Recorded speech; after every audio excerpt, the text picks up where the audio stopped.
And we are live. Hello, everyone. Welcome to the Alien Spaceship stream.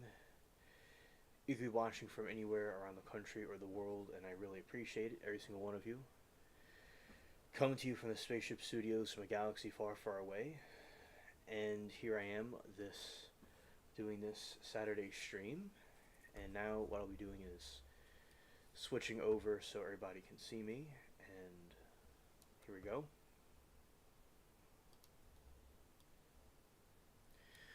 Alright, here I am. Hello, everybody, and hope everybody's been having a great weekend. There's some crazy weather going on in my neck of the woods, and there's a lot of stuff going on all over the country. And today, today is the birthday of Trump and the military. And also there's some protests going on, and we have rain in quite a bit of places too. All right, so what I'm going to do is, which I always do in the beginning, is I'm going to do the game, and if something doesn't work out with the game, we'll read some articles and stuff first. All right, here we go.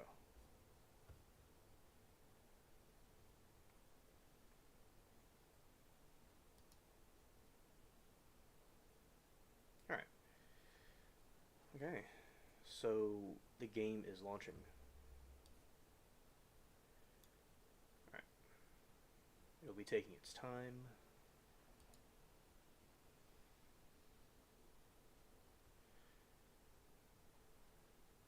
Launching its thing.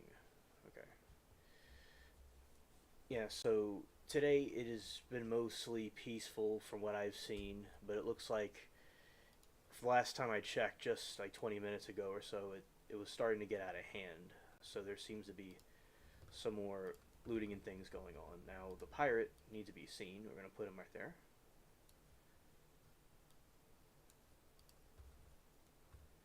Okay.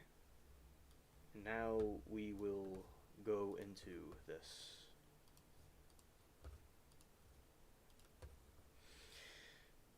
He has some pretty cool boots on, and he has this nice outfit.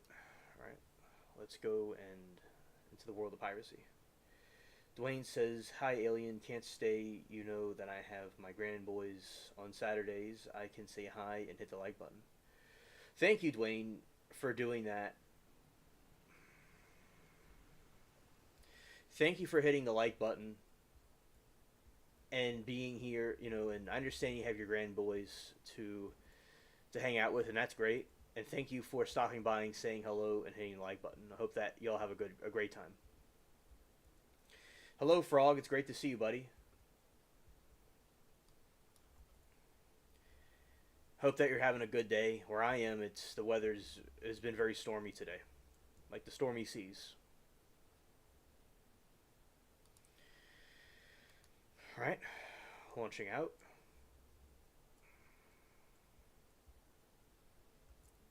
And this tiny little boat, we're gonna go see if we can fight some ships with this.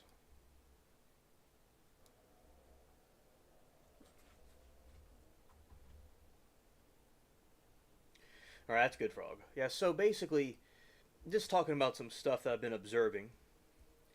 This might be slightly political, but I'm just reporting on the news. I'm not really saying anything political specifically. Not that it really matters anyway, but so there's been some not riots, but there's been peaceful protests today about Trump's. It's called No King's Day. It has to do with Trump's birthday and the celebration of the military. Today it was across the country, also in Pennsylvania and over in LA, in that area. So what has been happening? People have been protesting in the streets in different places and not doing anything bad. But recently, just like 20 minutes ago, it seems that it's getting out of hand and people might be starting to get a little looting, a little bit, get a little bit violent. But today, as I said, mostly peaceful. There's people that are protesting and there's people that are trying to cause a problem. And as the night progresses, I'm sure it'll get quite interesting. Because recently there's been problems with the mass looting and rioting that's been going on in the country because of the protests. But now, what is going on is they're acting more peaceful, because it's like if you have a cause and you're acting all violent, it's not going to really help anything.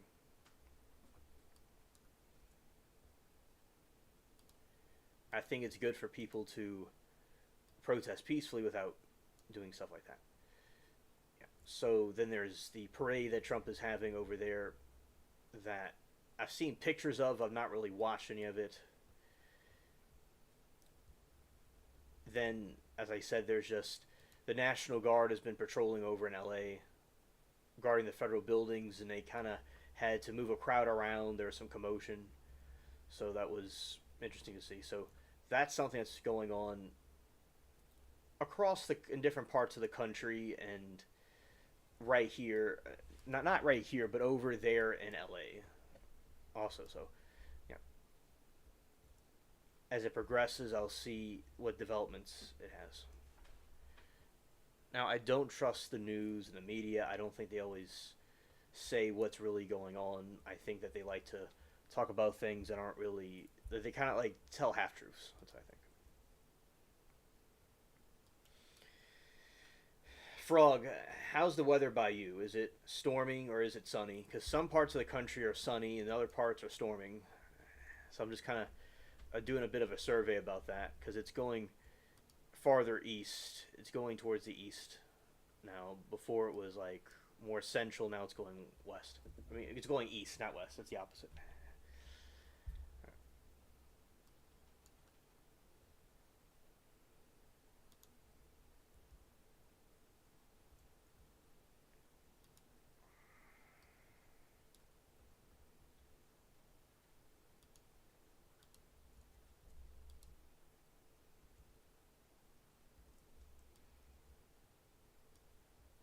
Okay, so the thing is, because I like keeping up with the riots and the different, the streams that cover it, because it's a good time to observe what's going on in the situations that you're observing with the chat. Because when you're watching it on the news, it might be different than when you're watching it with a chat group. It's always nice and fun to do that.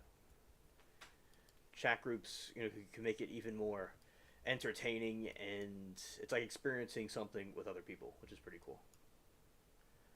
So yeah, so I love keeping up with it, although it's quite kind of cringe to see in some sort of sense. It's also, there's good things about it, and there's more of a wider reach, and people can like know what's going on, because you're not just seeing something from one source, but you're seeing it from many different sources.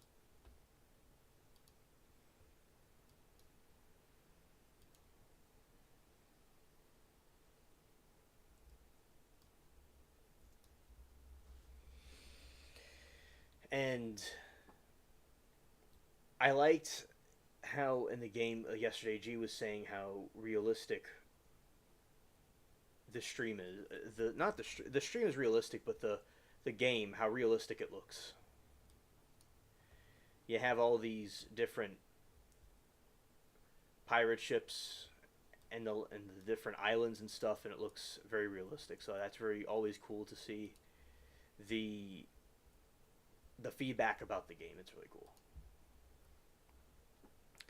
Some people might not be into the gaming, but they think it's cool to watch, and that's always nice to see. YouTube has been quite famous for gaming.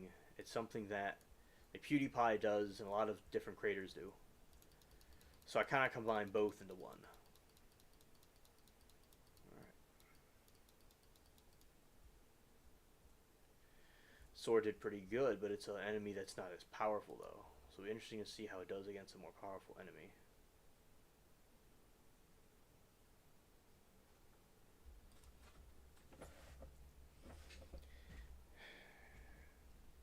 And today I felt that it was like being on the stormy seas with, although I was not in it, seeing the way the weather was quite stormy.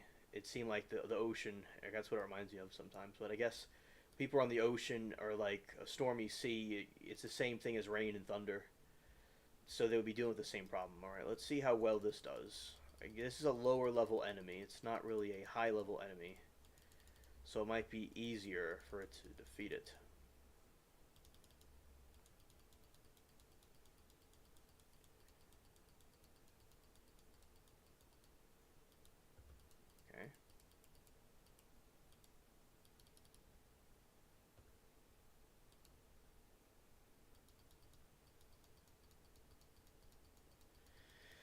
Yeah, so it looks like, although it's a lower level enemy, it looks like it's doing pretty good.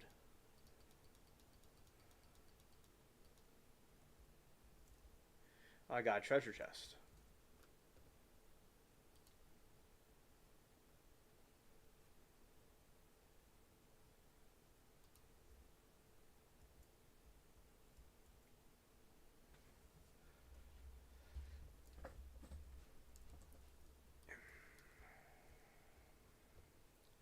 Way my mouse works, it kind of likes to. It's a magic mouse, so when you switch over the different gears, I mean, you kind of touch it. It doesn't have a right and a left. It's just one pad, so it kind of switches up the weapons a certain way. Okay.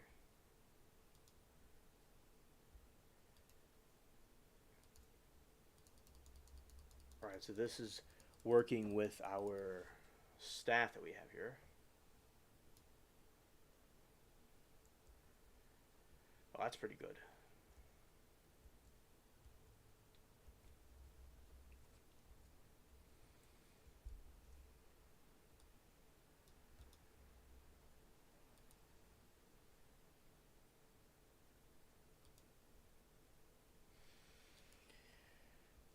All right, we got that one good. That's good. All right. So now what we're going to do is go here, up. Shout to Mary Toodles. And it's good to see you. Welcome. And now what we're doing is fighting these crabs. We're going to go here and take out the sword. Again, I'm just trying out different weapons because it's important to make sure every weapon is upgraded, because I like to. It's a good way to upgrade weapons. All right, there we go. Oh, then a zombie came out of nowhere to attack me.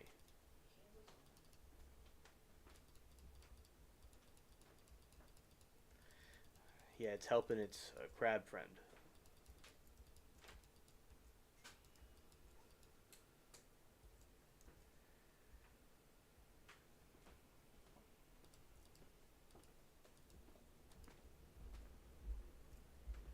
All right, took out the zombie thing. That was pretty cool. That's pretty cool.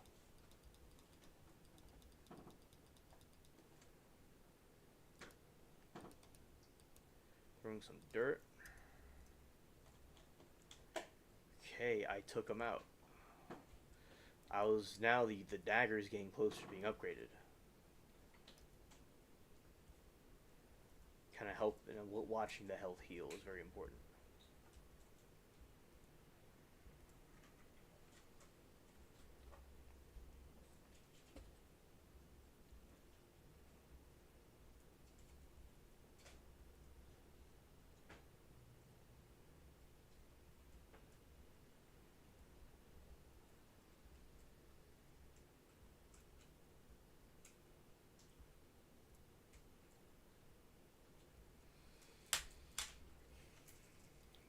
Now let's try this function right here.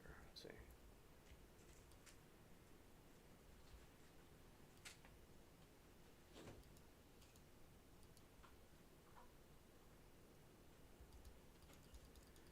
Two are swarming. I'm scared.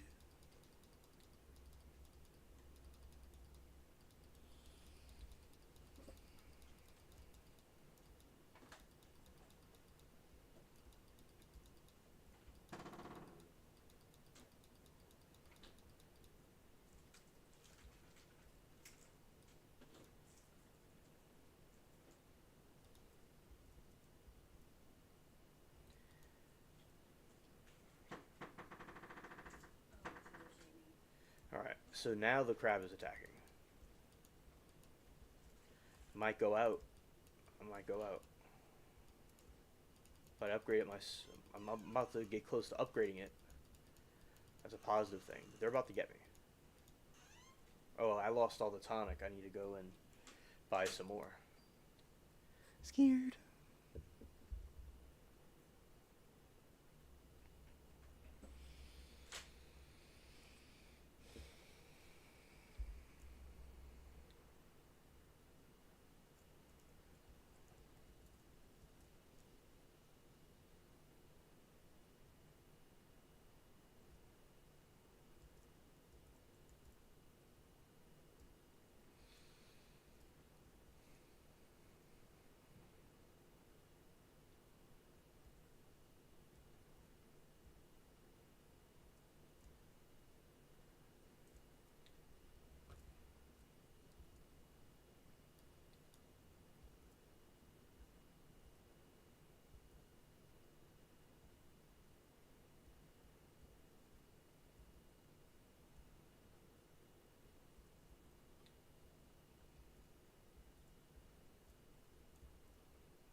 something I see a lot in the protests is they'll wave the flag of Mexico and they wave the flag of the United States. And also they put the United States flag in a distressed position. People would wonder about like why are they flying it, flags of other countries that they want to be here, and I just I think that it starts a quite a fiery discussion about what they should be doing, what they shouldn't be doing. It's because it's kind of ironic where they could, if they wanted to go to the country they were at, but they want to come here. Not the immigrants, or not necessarily them. It's just as people that are protesting might not quite get that. But there were quite a bit of American flags that were seen, and that's pretty cool. And people like to, people think it's ironic to see the other flags of other countries being flown too.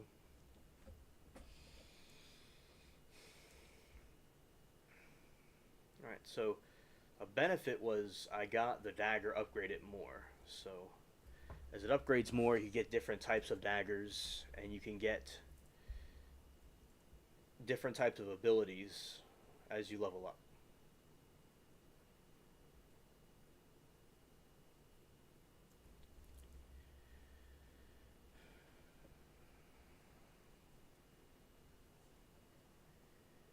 And we're going to another mysterious island right now. It's kind of like off the coast of Tortuga.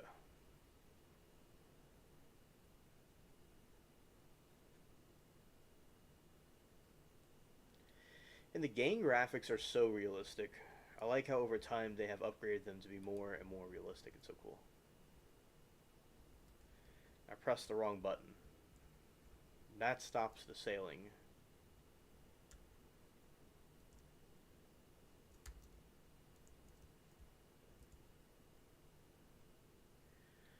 Alright, that causes the ship to stand still. In the pirate movie, you would see a lot of times. You would see people, you see the movie, they would just kind of stop on the sea and not pilot as much. So that's something else. Like this is like an effect of it, because usually in the game you're doing quests and stuff, but yeah, in the movie, a lot of times they're in like the middle of the sea with the flags and everything up, with the sails all up, not really going anywhere.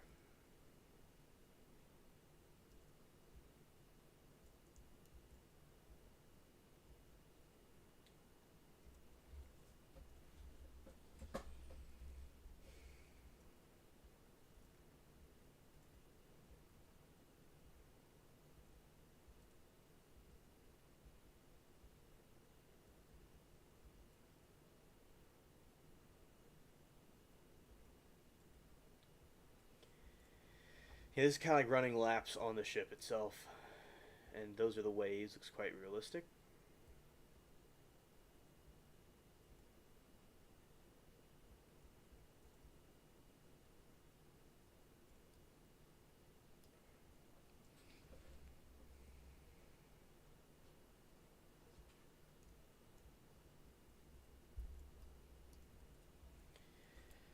And then we go up here.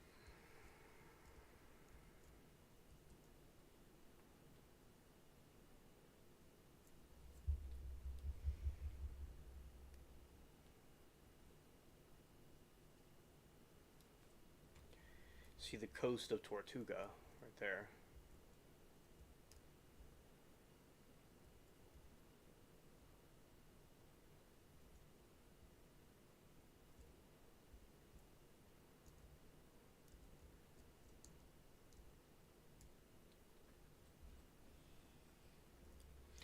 Now the ship sails forward. So I appreciate all the graphics that was put into this game to make it as it is. It's like a virtual world when you're a pirate. Well, the golden age of piracy, this is when it takes place.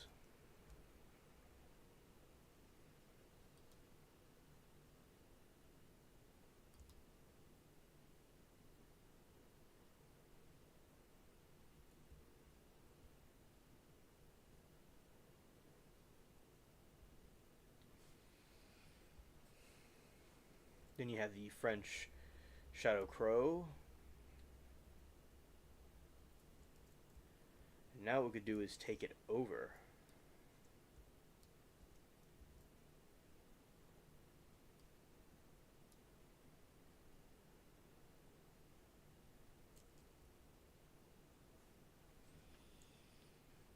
Because when we have to go and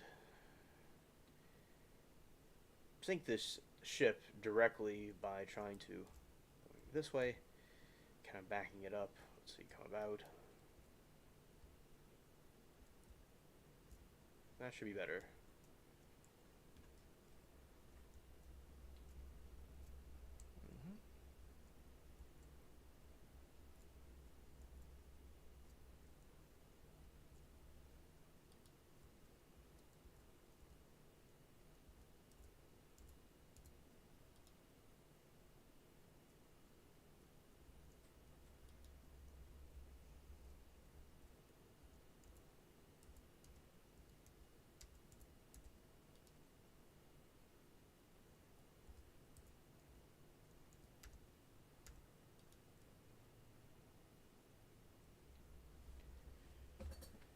Might have to get a little bit closer to it.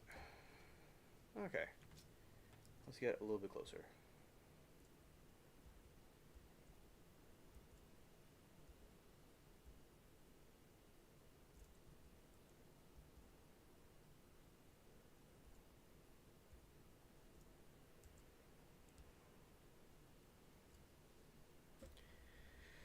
Here we go. Closer.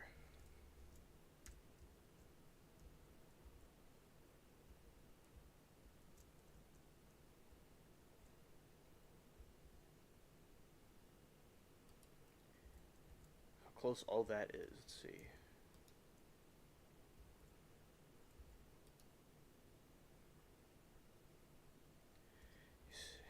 You see, now we're going to say parlay. I'll send the ship down to the depths of Davy Jones' locker. Okay. Now, let's sink some more.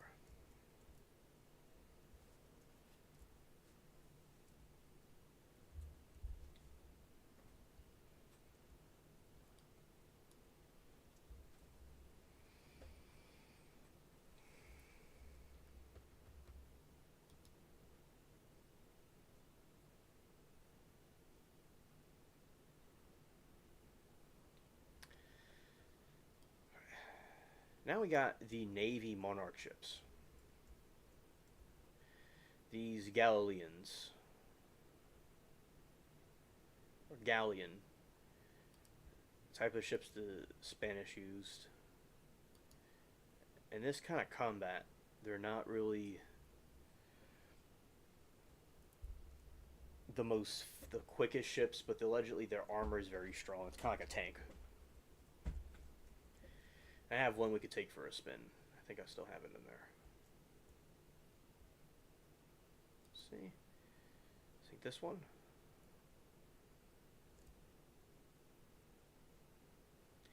Now, through this game, I learned about Sea of Thieves, which is a game I've not really played or heard of.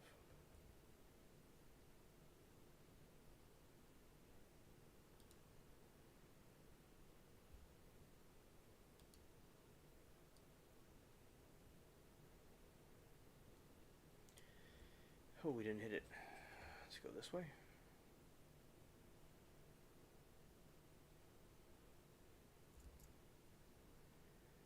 Turn around like this.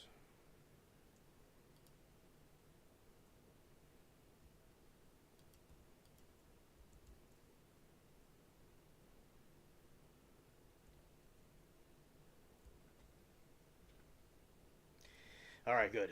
We took it down. Hello, Liberty. It's great to see you. And I was keeping up with the the protest today, and I thought it was quite interesting to see that they have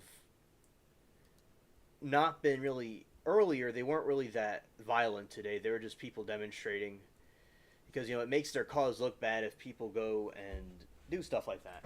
Now they might be starting to get a little bit rowdy, and some looting I think may have occurred recent, just like within the hour or so. But it was interesting to see that it was just people protesting, it, in different parts of the country. But I think that it's cool that they have the different parades and stuff, to honor the country, things like that. But as I said, it's always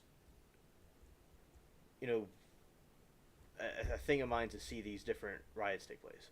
In Liberty, I hope that you're doing well and having a. I hope that you're having a good day, a good weekend.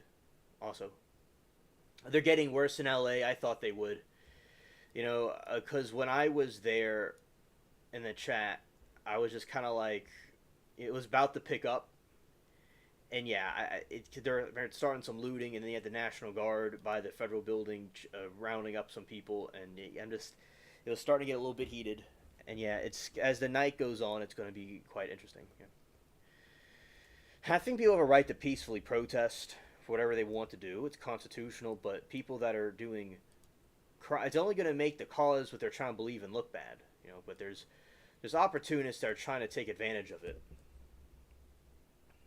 and trying to make the situation look worse than it is.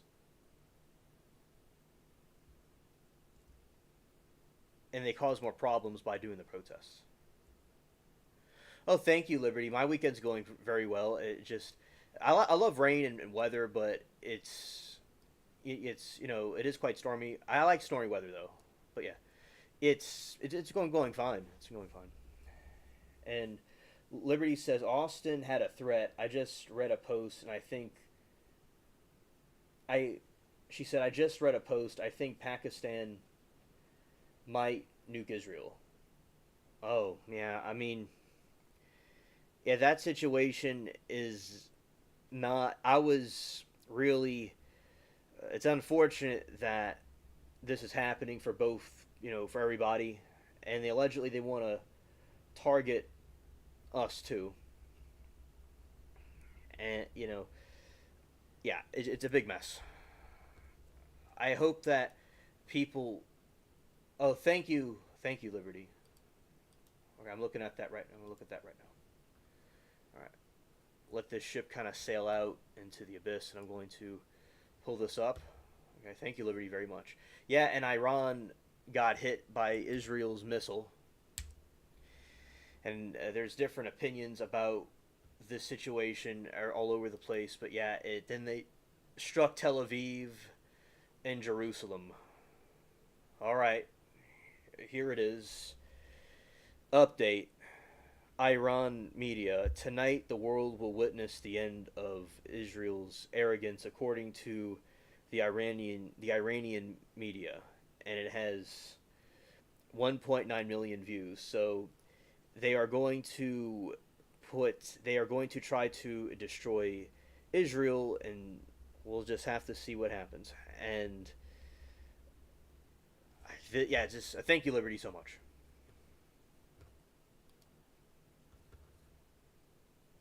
All right.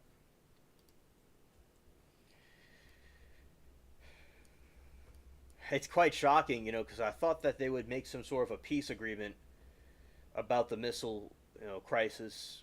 They're saying, with the nuclear research, whatever they're doing, I understand that they don't trust Iran, and then when you go in and strike Iran, then Iran strikes back, you know, and then you have this uh, contest happening right now, and yeah, so basically, all the people know what's going on with the Iran situation. So we talked about the riots that are going on right now in L.A. and the protests because of Trump, the Orange Man. I nickname him the Orange Man sometimes. I'm saying that as like a code word also. So we have him we talk about that, and there's a military parade going on, etc. Now the other elephant in the room is that there is allegedly Iran was making a nuclear weapon, and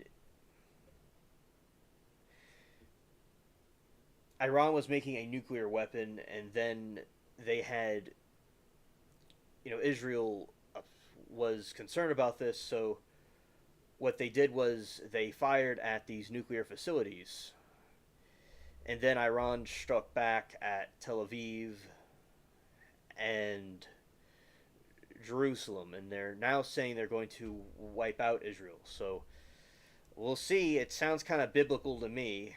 You know, we'll see what happens, because there's like biblical stuff, and also through other religions that believe in these things too. It's not just Christianity.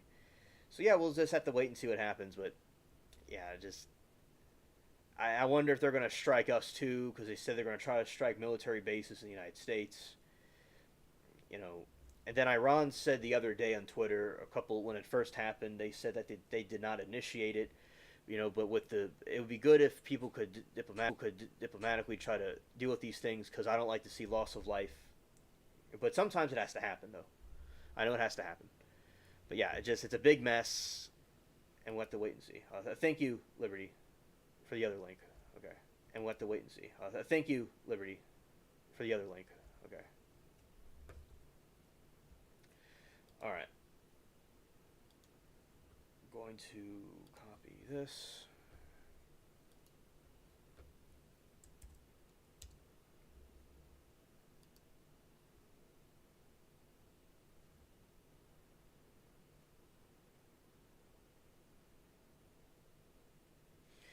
All right. They say that if Iran is nuked, they will nuke Israel. Oh, okay.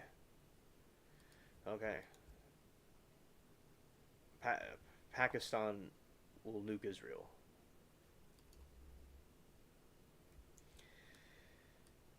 Yeah, so it seems that, because and the logic behind this is that they're all like cousins technically, in some sort of context, where you have like the Ishmaelites and you have the Israelites, and they've been having this uh, conflict for a couple thousand years. And yeah, it's escalating. It's escalating. Yeah. So scared. Thanks, Liberty.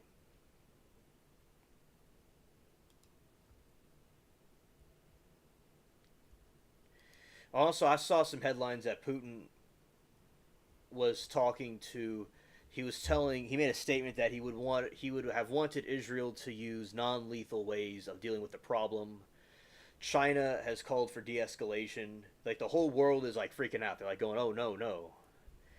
It's it is beefing up really, quickly. It's beefing up really quickly. In my life, I don't remember. Although I'm just 20 something, so in 20 years, I mean, things have escalated to a boiling point. It seems. Yeah, we'll see. Oh, he is. He's out of the country. Oh, well. Yeah. I mean, and all those people, are just left there. Yeah. I understand with leaders, they go to bunkers and things like that. And it would be necessary for the. I guess they usually do that with leaders. They like kind of like evacuate them, but yeah, it just. I do feel for the people that may be in the midst that are in this problem. I mean, Israel. Some Israelis went through the problem of October. I know that's a disputed situation where the Hamas did their thing. It's a disputed situation where who was really responsible, but yeah, they had that, and then they're having this, and also people in other countries that are getting attacked too. On the other side are also having a problem as well with in Iran. So just the people either way lose. Like the people that are in the crossfires lose. It's just like with war. No one wins. Like kind of it reminds me of World War One, World War Two also, but World War One is not looked at as much. People were fighting in the trenches, and a lot of people lost their lives, like World War Two. And yeah, just these people could have in the Vietnam War, just people could have had families or done things, and they just never got to do it. It's a circle of life, and war happens, but it's if people can try to stop having this as much as possible, it'd be nice if people could try to get along. But I understand there's a time for peace, a time for war. All right, I understand all that, and I wonder what our country has had to do with this situation. I wonder what they've, how they contributed to this. And anyway, all right. And how anyway they've done it. Like if they've given weapons to different countries and the countries want to attack us now. Thank you, Liberty, for the link. It's quite mind-boggling. All right.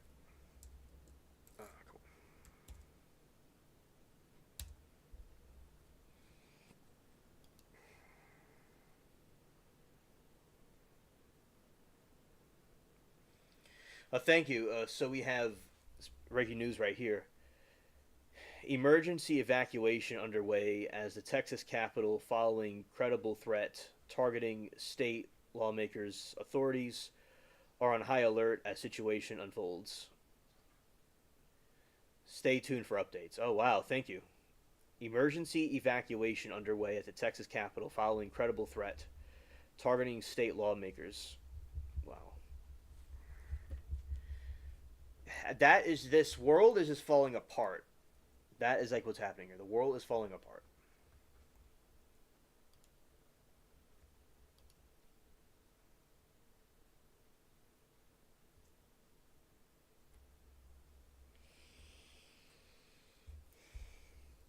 Now, remember my cousin told me from what he learned is that Israel has a lot of different types of weapons that, and it's this. I tell you, this is not gonna. I don't think this is gonna end well either way. And then the other side, they have their different weapons too, and I guess all these countries are gonna nuke each other. If there's a missile that's dropped, I mean, it's not going to be a good thing for the environment and for anybody else. I mean, they hopefully don't start a nuclear winter over this, which I don't know if it would come to that if it was just one area, but it's getting kind of spooky. All right, thank you for the other link. Okay.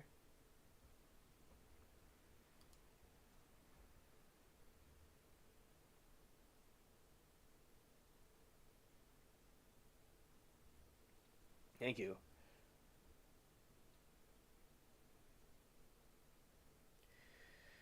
All right.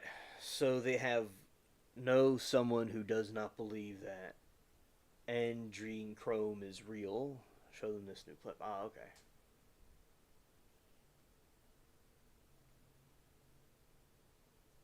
Okay, Liberty. Okay. Thank you for the information. All right, and some more information on the Chrome right here, which people in a laboratory that are creating this capsule, and I'll read what this is for people to know what this thing is exactly. So,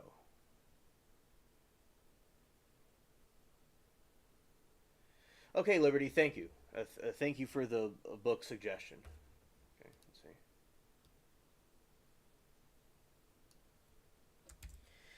Hello, Moki. It's great to see you. Welcome.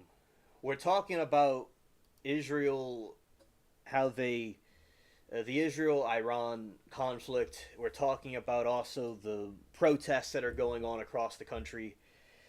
And right now we're focusing on the Israel-Iran situation. Pakistan has threatened to nuke Israel if Iran is struck. It's ground up babies. Oh, okay.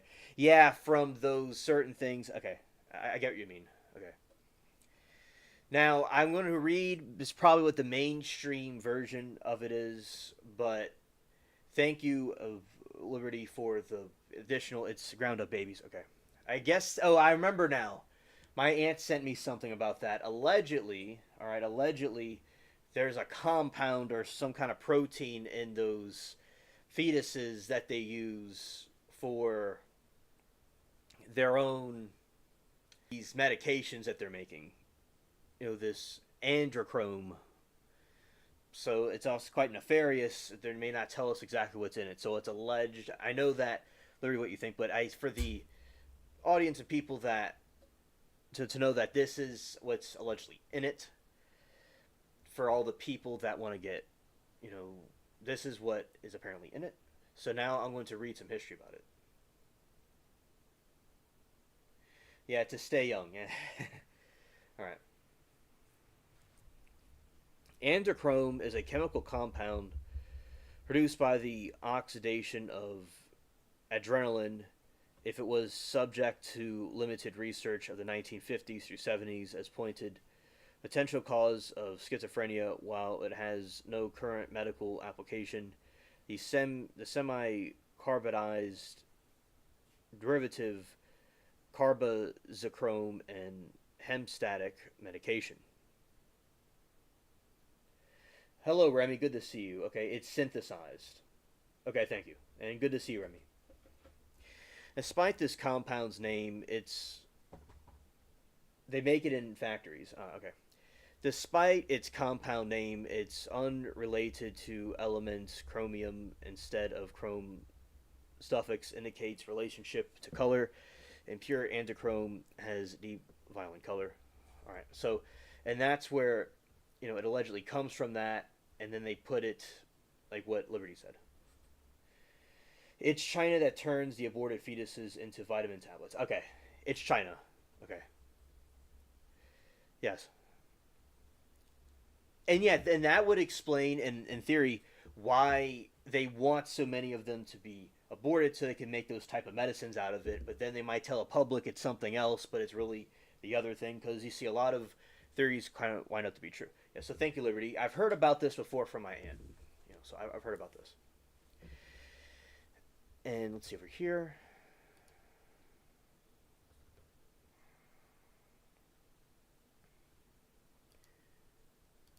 I know there's these copyright things and stuff, but might just have to show a little clip. Now, what happened to this? Oh, it's still going. It just kind of froze for a second. Oh, it freezes sometimes. Okay. So here's like an example. That's the wrong window. All right. I just need to show this for a moment. All right. So okay, so this is an example of an interesting laboratory, right? And you see that's the Chinese, and they're creating this type of medicine that we're talking about, androchrome. Right there, you see it? And then I think, wow, this is really something else. And then you have that right there. So just an example from the laboratory how they do things, you see? Oh, right there. All right, that was a short little clip to show an example of what they do, how that works. And it certainly does need to be exposed. It's quite nefarious. And I'm glad that Liberty sent me that. Very important to send me things like that. And just kind of curious about. And also, Liberty says, BRB, my dog wants me to play outside for a few minutes. Dog. Oh, okay. Have fun with the dog. And then the chemistry about it is the oxidization reaction that converts adrenaline into androchrome occurs both in vivio and vitro. Silver oxide was among the first reagents to employed for this. Okay, Remy. Okay. I'm glad to. Hopefully they don't. I wouldn't think that. Dropping a nuclear weapon, it's going to be bad for the environment and everything. But yeah, hopefully they don't. Yeah, I'll relax. There's a lot of stuff in the media that is going on, and I'm just like reading the things as it comes out. As I said, hopefully there could be a peaceful resolution to this because it's, I think that the less war, the better. Right. In the solution, androchrome is pink, and further oxidization of the compound causes it to polarize into black-brown melanin compounds. And I think that it's extremely cringe when they do these selfish actions of trying to, like, say if they were going to take the lie to the public and use these different, allegedly these fetuses and things for, you know, creating their different medications and stuff, which is a certain type of medication, but that was just, I'm just androchrome. Yeah. So in China, as I said, very suspicious. I know like North Korea is very suspicious. Obviously, I remember I had a friend that was in South Korea that was like an exchange student or something, and it was, you know, this is like alleged rumors, but that they used to do human organ harvesting. And North Korea would try to like kidnap people to take organs. I don't know if that's true or not, but in China, I wouldn't put it past them to do stuff like that as well. It's quite crazy. So yeah, the entire world wants the de-escalation to happen, and people are on edge. And yeah, it's not going to be really that good if it keeps escalating. But as I said, hopefully they come to a peaceful resolution to this. Oh, and there's Frog hopping around chat. Shout the Frog. All right.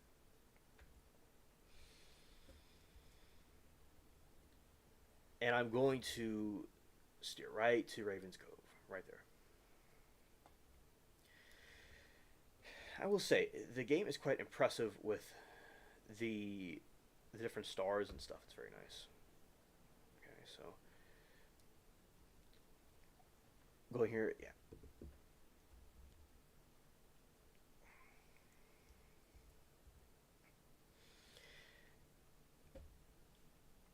Yeah, then with the Texas Capitol, they had to evacuate it because there was a threat. And then there's additional protests and things going on in the country. Yeah, there's a whole world, especially the countries having these problems. And people in other countries are looking at America and being embarrassed because of all the looting and the riots going on. I could see why they're just confused about why we keep having these problems.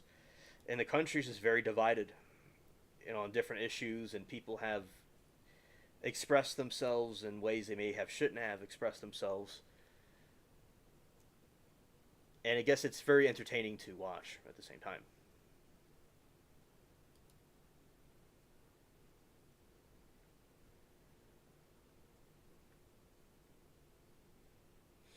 Hello, Duke, buddy. It's great to see you.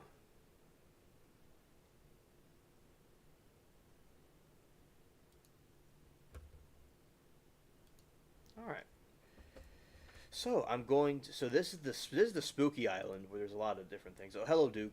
Yeah, we're talking about the different news with the the Middle East conflict and things with these protests that I've been seeing today. You got people in all kinds of costumes, but as I said, more peaceful today than usual. But now what's going on at the moment is they're getting a little bit more violent and looting things now.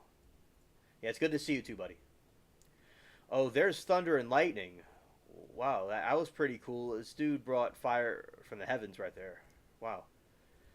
Dude brought lightning. Oh, he destroyed the ghost. He destroyed the phantom. Well, he must have some sort of a power to be able to do that. Because, like, as you upgrade in the game, you're able to take out the phantoms that are there to tries to delete people. So they must, so they have the ability to do it. It takes a certain type of skill.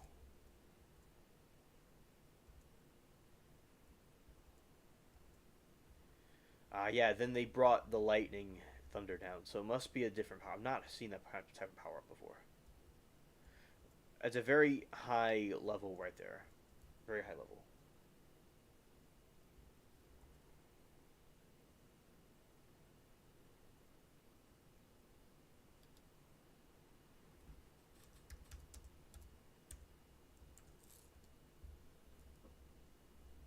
They're telling me hello in the game.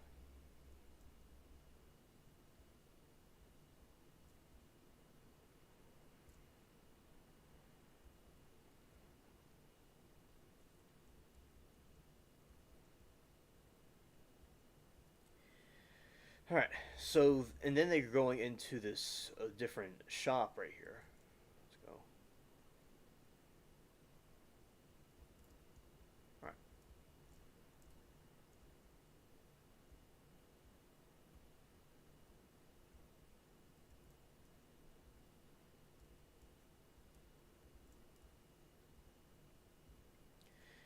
Yeah, this is the shop, and then very good graphics of the ghost. Very good graphics of the ghost. Okay.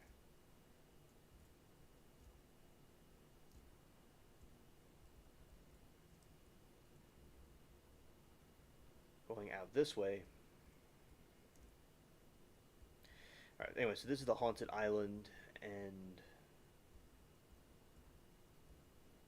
kind of walking through here. Yeah. So, and I think a lot of times with conspiracy theories in general, some of them may be false. A lot of people don't believe in them because there's a lot of hoaxes and stuff. Like there could be a Bigfoot creature, and the Bigfoot creature goes and someone dresses in a costume and they think that it's it, but it isn't. There's a lot of hoaxes and fake things that people make, and that's understandable. But I do think that when people completely deny that something is there, then they wind up having a problem with if it is real or something is true about it, they won't believe it ever until it's like too late. That's why these different things, I'm like, all right, I'm going to believe it until it's proven not true, but then they became true later. So that's why I always thought it was important to communicate and discuss those different types of theories.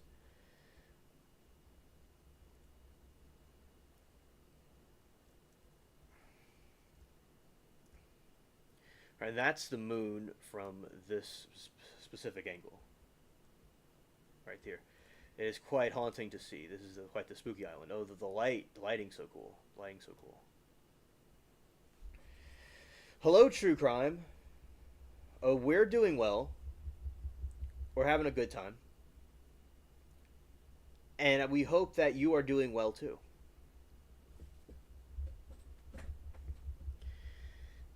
And yeah, we have this situation occurring.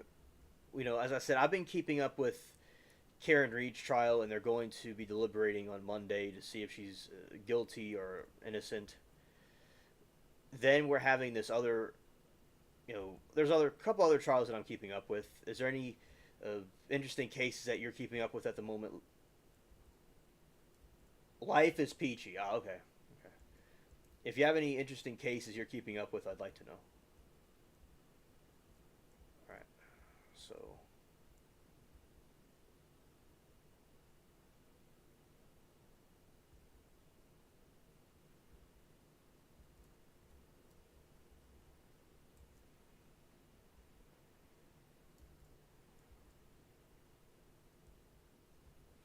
Travis Decker is my main one. Oh, okay.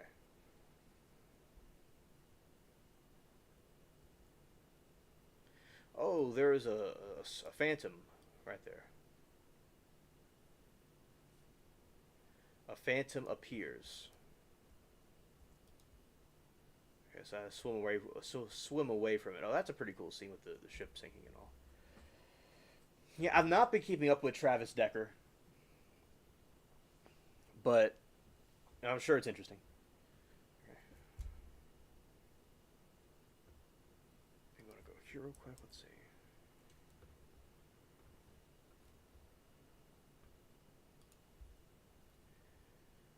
Yeah, because I think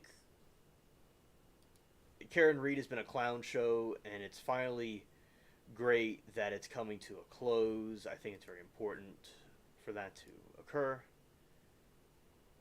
It should come to a close. I mean, it's extremely good. I like seeing more unity. I don't mind people debating and stuff, but the trial chat, they've been doing better with like Lori Daybell was quite easy. So there is a little spook right there. So it's a criminal ghost. Yeah, it's very eerie island. See, he took me out.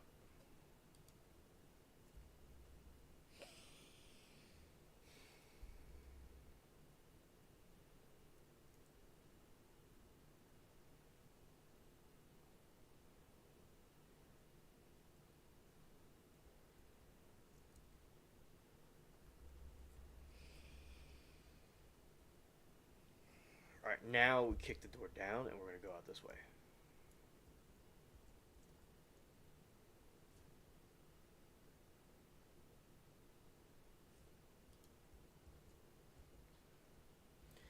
Now, as the daybreak happens, these creatures should be going away because it seems like it looks kind of green. Kind of a green sky. Oh, they have a female one. Well, I don't belong here. That's what the ghost told me.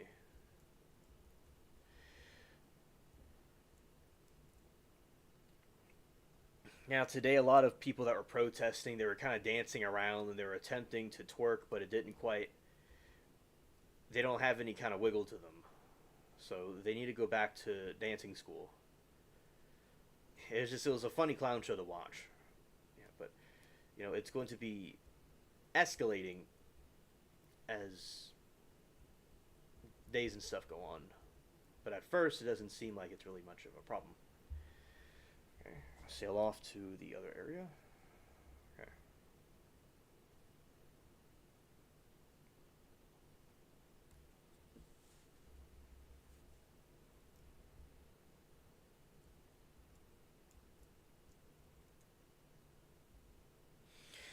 Yeah, you had protests in your city. Yeah, Zoe told me over in where she is, they there's protests up there too, and then you're saying in your region there's protests. Yeah, it was happening all over the country. It was happening nationwide. It was happening nationwide. As I said, now did you know if it was any violence today, or it was like peaceful? Because a lot of these people were doing it and they weren't doing anything wrong, but there's some other people that were that might be starting up in LA in a bad sense. In a bad sense.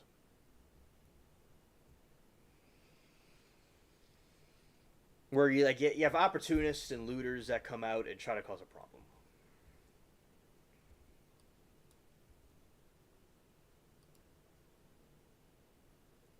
Oh, okay. Well, I'm glad that they did it peacefully, which I believe they have a right to do it peacefully.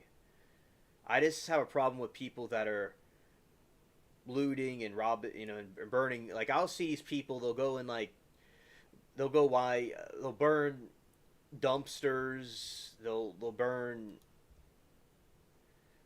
places down and cars, and they're just acting stupid. So I like to see them doing it peacefully. That's fine. Okay, that's pretty cool that you know some. Okay, so yeah, so it was happening all over the country. No King Day because it was Trump's birthday, and also they're doing a military parade.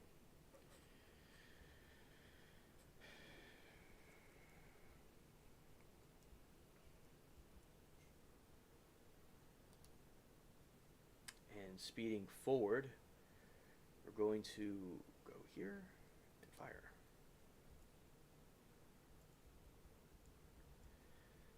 Alright, yeah, so the sun looks very realistic. There you go. And we're firing over there at that.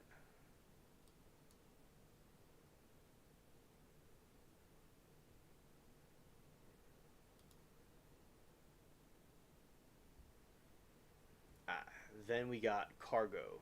That's good.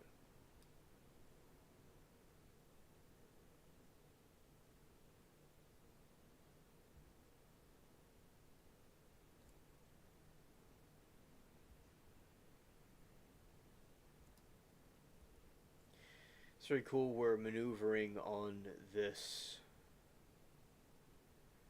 ship right here. Let's see.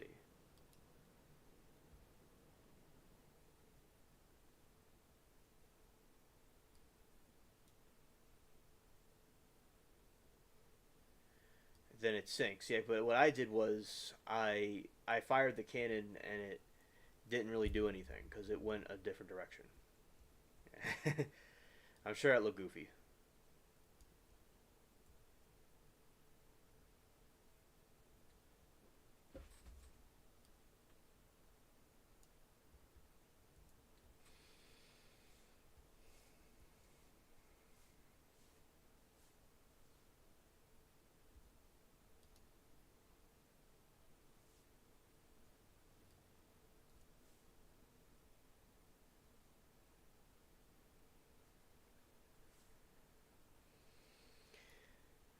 Okay, so me and this other pirate are going after these other ships. That's pretty cool.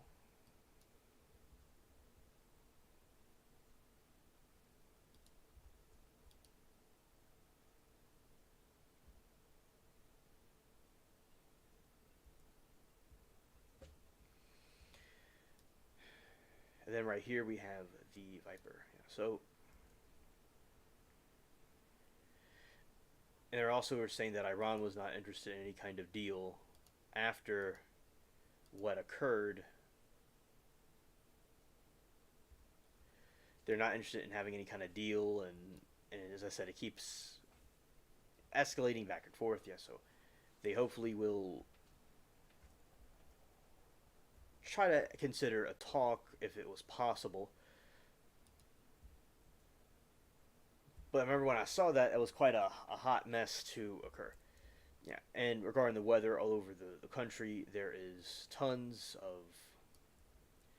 It's a lot of rain too, so some places are raining and some places aren't, and then you have also that going on too.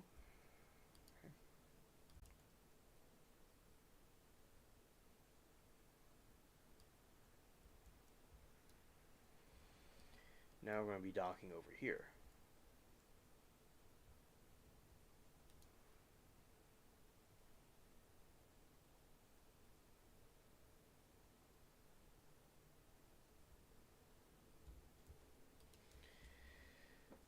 Speeding forward.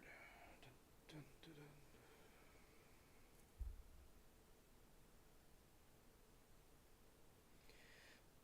Bonero was canceled as well from rain. Oh, okay. Okay.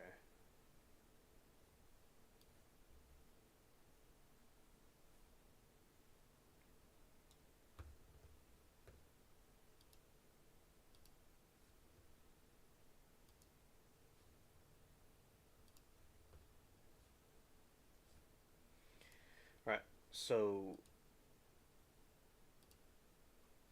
something I want to do is I want to read about this case that you're talking about.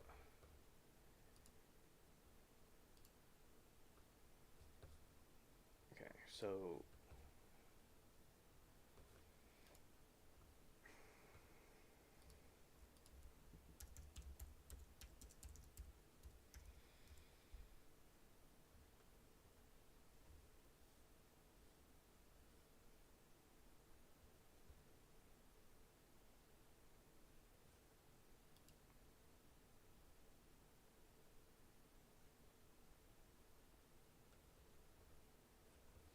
well, let's look at this type of page.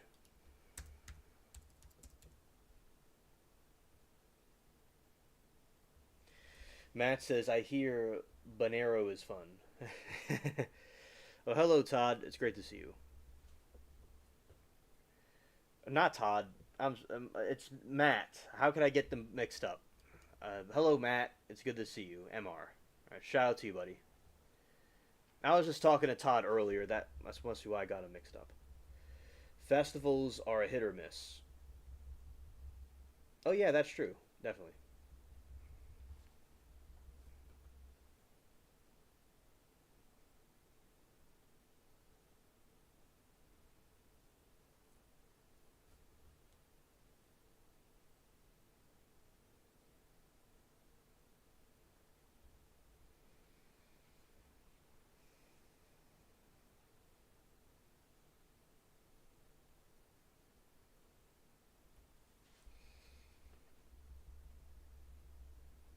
All right, so what we know, I used to, but now it's more mainstream. They've just changed too much. Oh, okay. I'm a lap peloser, I guess. All right. So what we know about Travis Decker and the Pewaukee native accused of deleting his daughter in Washington. A manhunt is underway in Washington state for Pewaukee native suspected of deleting his three daughters. Police have been searching Travis Decker, 32, since he did not return his three daughters to their mother on May 30. The three girls were found deleted days afterwards in the vicinity of Decker's truck near Rock Island Campground, about 40 miles west of Wenatchee. No, Wenatchee. Here's what to know about the case and Decker's suspect. All right.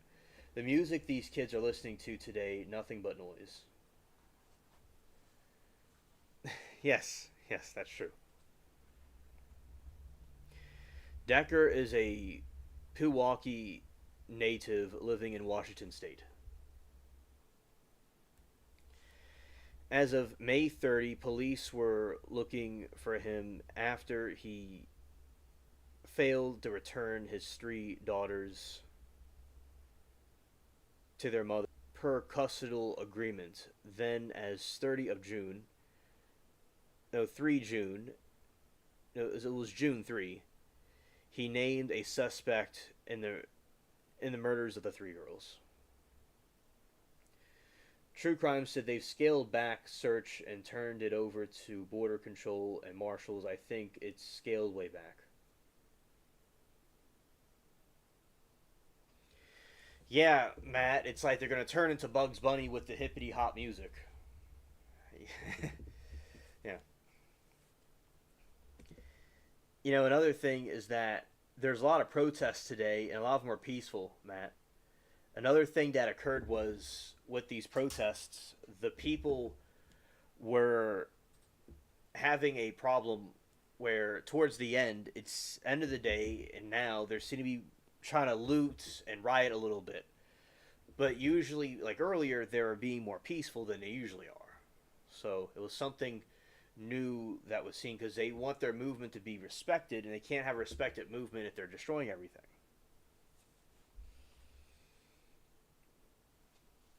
At the time the girl's disappearance, Decker was living mostly out of his pickup truck or occasionally motels and campgrounds, police said. Authorities said he also extensive military training and went to mountain survival school. Decker graduated from Pewaukee High School, where he was a member of the 2010 Pewaukee wrestling team and wrestled in state finals. Ex-Army Ranger, severe PTSD and bipolar disorder. I'll just abbreviate it, BPD. His ex-wife has tried to get him mental help through VA, but constant red tape. Well, I think that people, like with Carlos in that trial, that people should be given the help that they need. And if they don't get the help they need, they may have some problems. So, thank you for bringing that up too.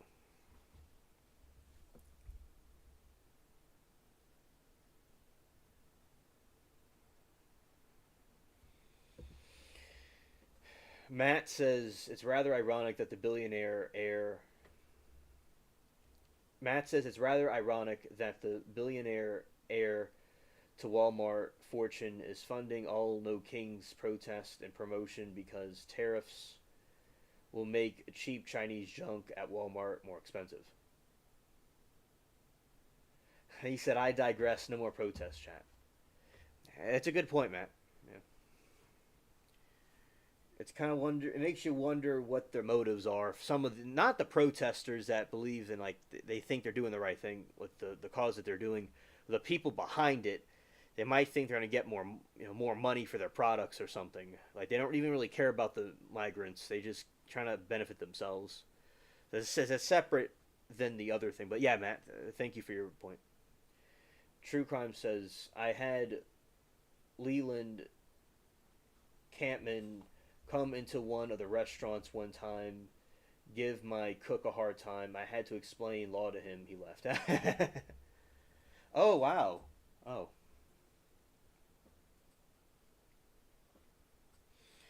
Well, thank you for respecting the channel, Matt. The situation, because it's part of the topic. But thank you for respecting the channel.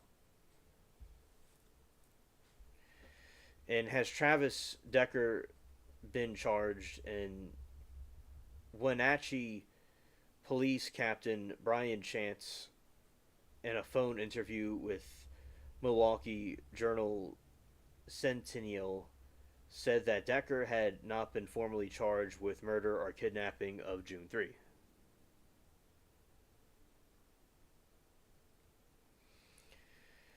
However, a warrant has been issued for his arrest for the three counts each of the first degree murder and first degree kidnapping.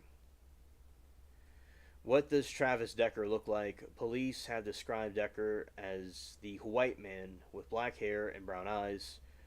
According to the USA Today, his height is 5'8", and his weight, he weighs 190 pounds. Decker was last seen wearing a light colored shirt and dark shorts.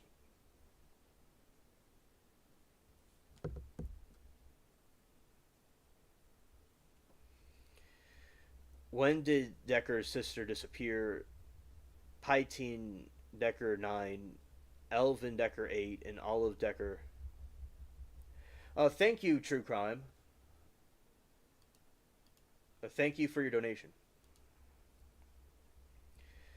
When did Decker's sisters disappear? And Pytine Decker 9, Elvin Decker 8, and Olivia Decker 5 were found deleted in Chilean County on June 2, 3 days after they were reported missing, the journal Sentient Report.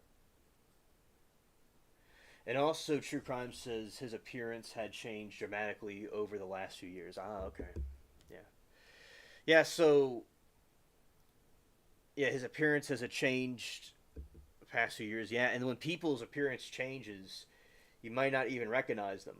So I think that it's important to have that as another factor to take into consideration. They were found in the vicinity of Decker's GMC Sierra truck, which authorities located on June 2 at 3:45 p.m. near Rock Island campground and about 40 miles west of Wenatchee. Neither Decker nor his daughters were in the truck. 3 girls likely were deleted through asphyxiation. USA Today reported their wrists were tied. Were zip tied and showed signs of being zip tied. And they were all found with a plastic bag over her head, according to the affidavit. And True Crime says they found male human blood and non-human blood on the tailgate. Okay. And non-human blood, I wonder what that came from.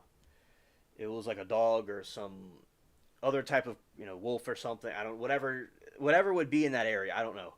That's very interesting, True Crime. Yeah. I wonder what the animal or creature, whatever it is. And also male blood, yeah. With DNA, usually they could find quite a bit of things with DNA. And so it'd be pretty good to see their analysis on that. When the different courts, the court does its thing. Where is Wenatchee, Washington? Wenatchee, Washington is in north central part of the state, about 2.5 hours outside of Seattle. What should I do if I see Travis Decker? Authorities say Decker possesses a significant risk and should not be approached. It is unknown if he is armored.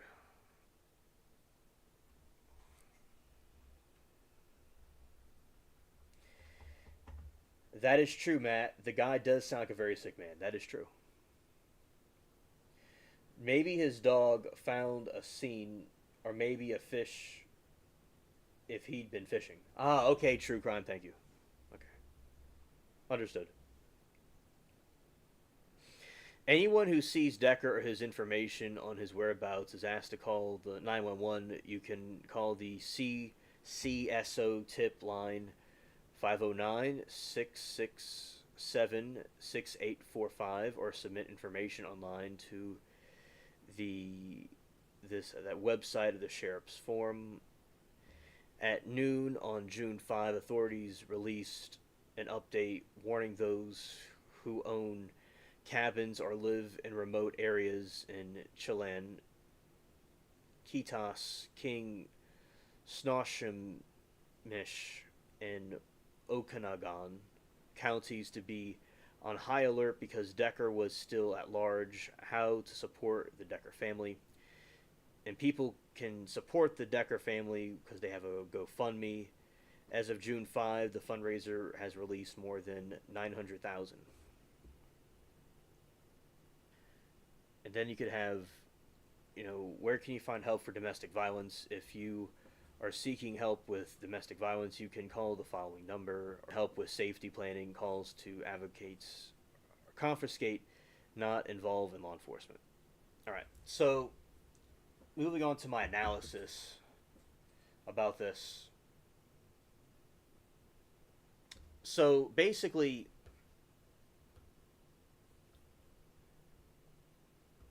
Travis Decker,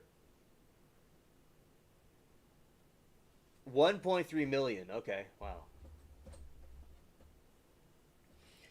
All right, so Travis Decker, very disturbed, mentally. He has mental health issues, and was not treated, and it looks like it got the best of him or whatever was left, and he allegedly did this heinous crime, and we know that it's not good, for this to happen. Of course, we would have to see, like in a trial, about how it would go if, he's guilty or innocent by a jury. But yeah, it certainly seems that he did this, and you wonder like what goes through the mind of these people like this, where they become the darkness that was done to them. So darkness can be used for productive things, but also could be destructive. So it has to be, of course, when you're dealing with mental illnesses, of course, somebody may not be in their right mind, but at the same time, it's completely wrong and sick about this action. 3 girls not alive anymore. That's not good. Yeah. So hopefully everybody that has issues like this guy and Carlos can get the help that they need to get, so that this doesn't, happen more frequently. Just hypothetically, prevent this from happening another time in the future.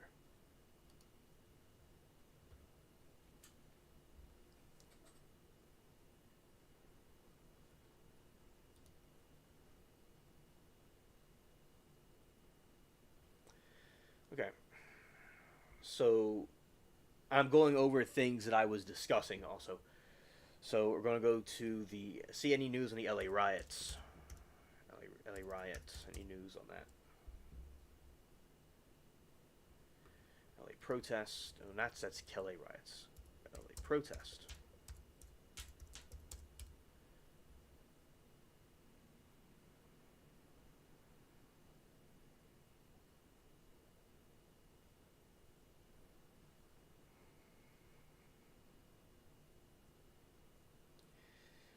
Lots of military guys suffered shell shock or head injury that went undiagnosed.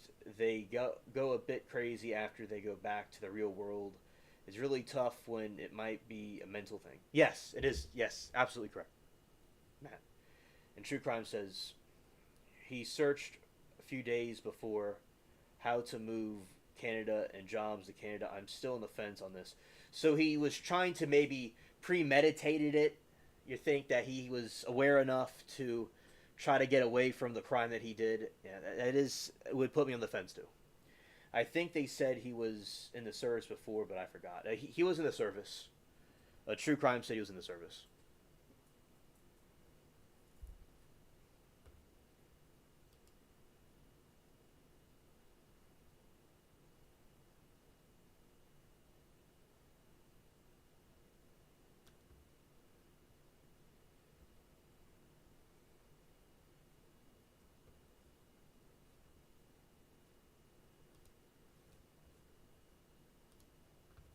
Okay. All right. We're continuing with this.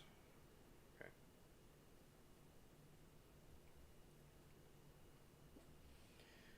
True Crime says if he's in a psychotic episode, If he's in a psychotic episode, the crime would be the peak of it, and it would be more than likely to come out, but I don't know.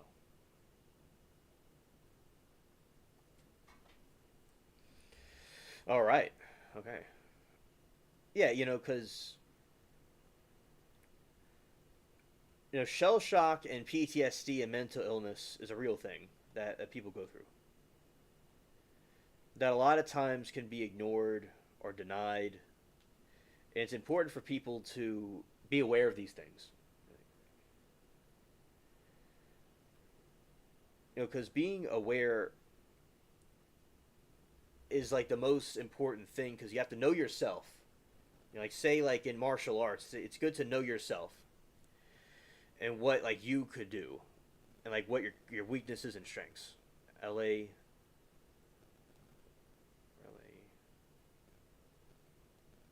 protest.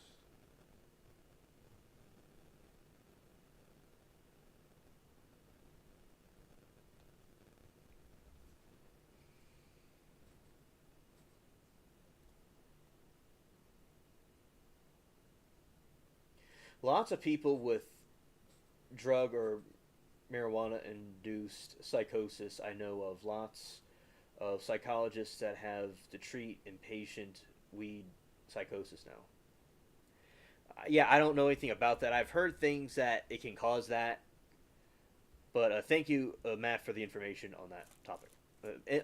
On that, on the weed thing, thanks. I wasn't aware of that. I knew there could be things about it, but I wasn't aware that some of the psychologists had to do with that. I've not heard of that, but thanks.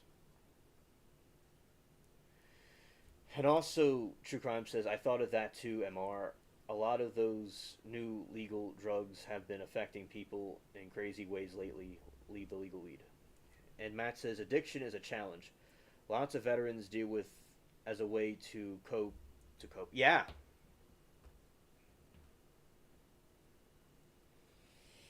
Yeah, Matt, because a lot of times people are suffering and they try to mask it or put it down with drugs and things like that to try to mask. People drink too, and alcohol also, I think, is bad for people to, besides drugs, because it's like with the alcohol can make somebody not inhibit their judgment and things like that. So yeah, I think definitely with the addiction, they're trying to suppress something that happened to them, and then they have other illnesses and things on top of that, and it's just like a tornado and a volcano meeting, and it doesn't end well. And some people could do some really heinous activities. And True Crime says we literally just had a man behead his dad in East Ridge, Tennessee. That is really crazy. Scared. Yeah, definitely very scary. Absolutely.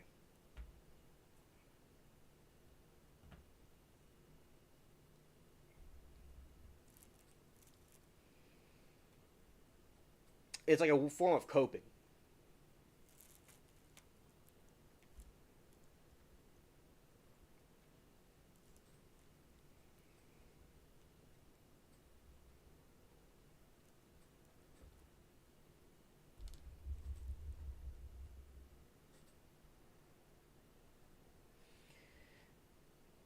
Yeah, so yeah, it's a very serious topic, and I don't think like, especially in the past decades, mental health. In my opinion, especially maybe with men too, was not addressed. And in people that came back from wars of the past, they didn't even have anything really for them. But as time progressed, they started to notice these things and give people the help that they need. Because it's shocking to go through a war or go through a head injury or anything like that. And people have gone through a lot of pain, and then they try to mask it, and then it causes like a deadly cycle. It doesn't mean everybody that drinks or smokes weed is going to do stuff like this, but it means that there are people that, or any other kind of drugs. I mean, there's more serious like heroin and cocaine and things like that. Whatever people do, anything could be abused, and people could maybe use all kinds of stuff to try to cope with what's going on. So they have to find the root of the problem, and do what they can to deal with it. And it's good for have family members and people that care about them or whatever to try to get them the help they need, because it's like a ticking time bomb that's going to go off.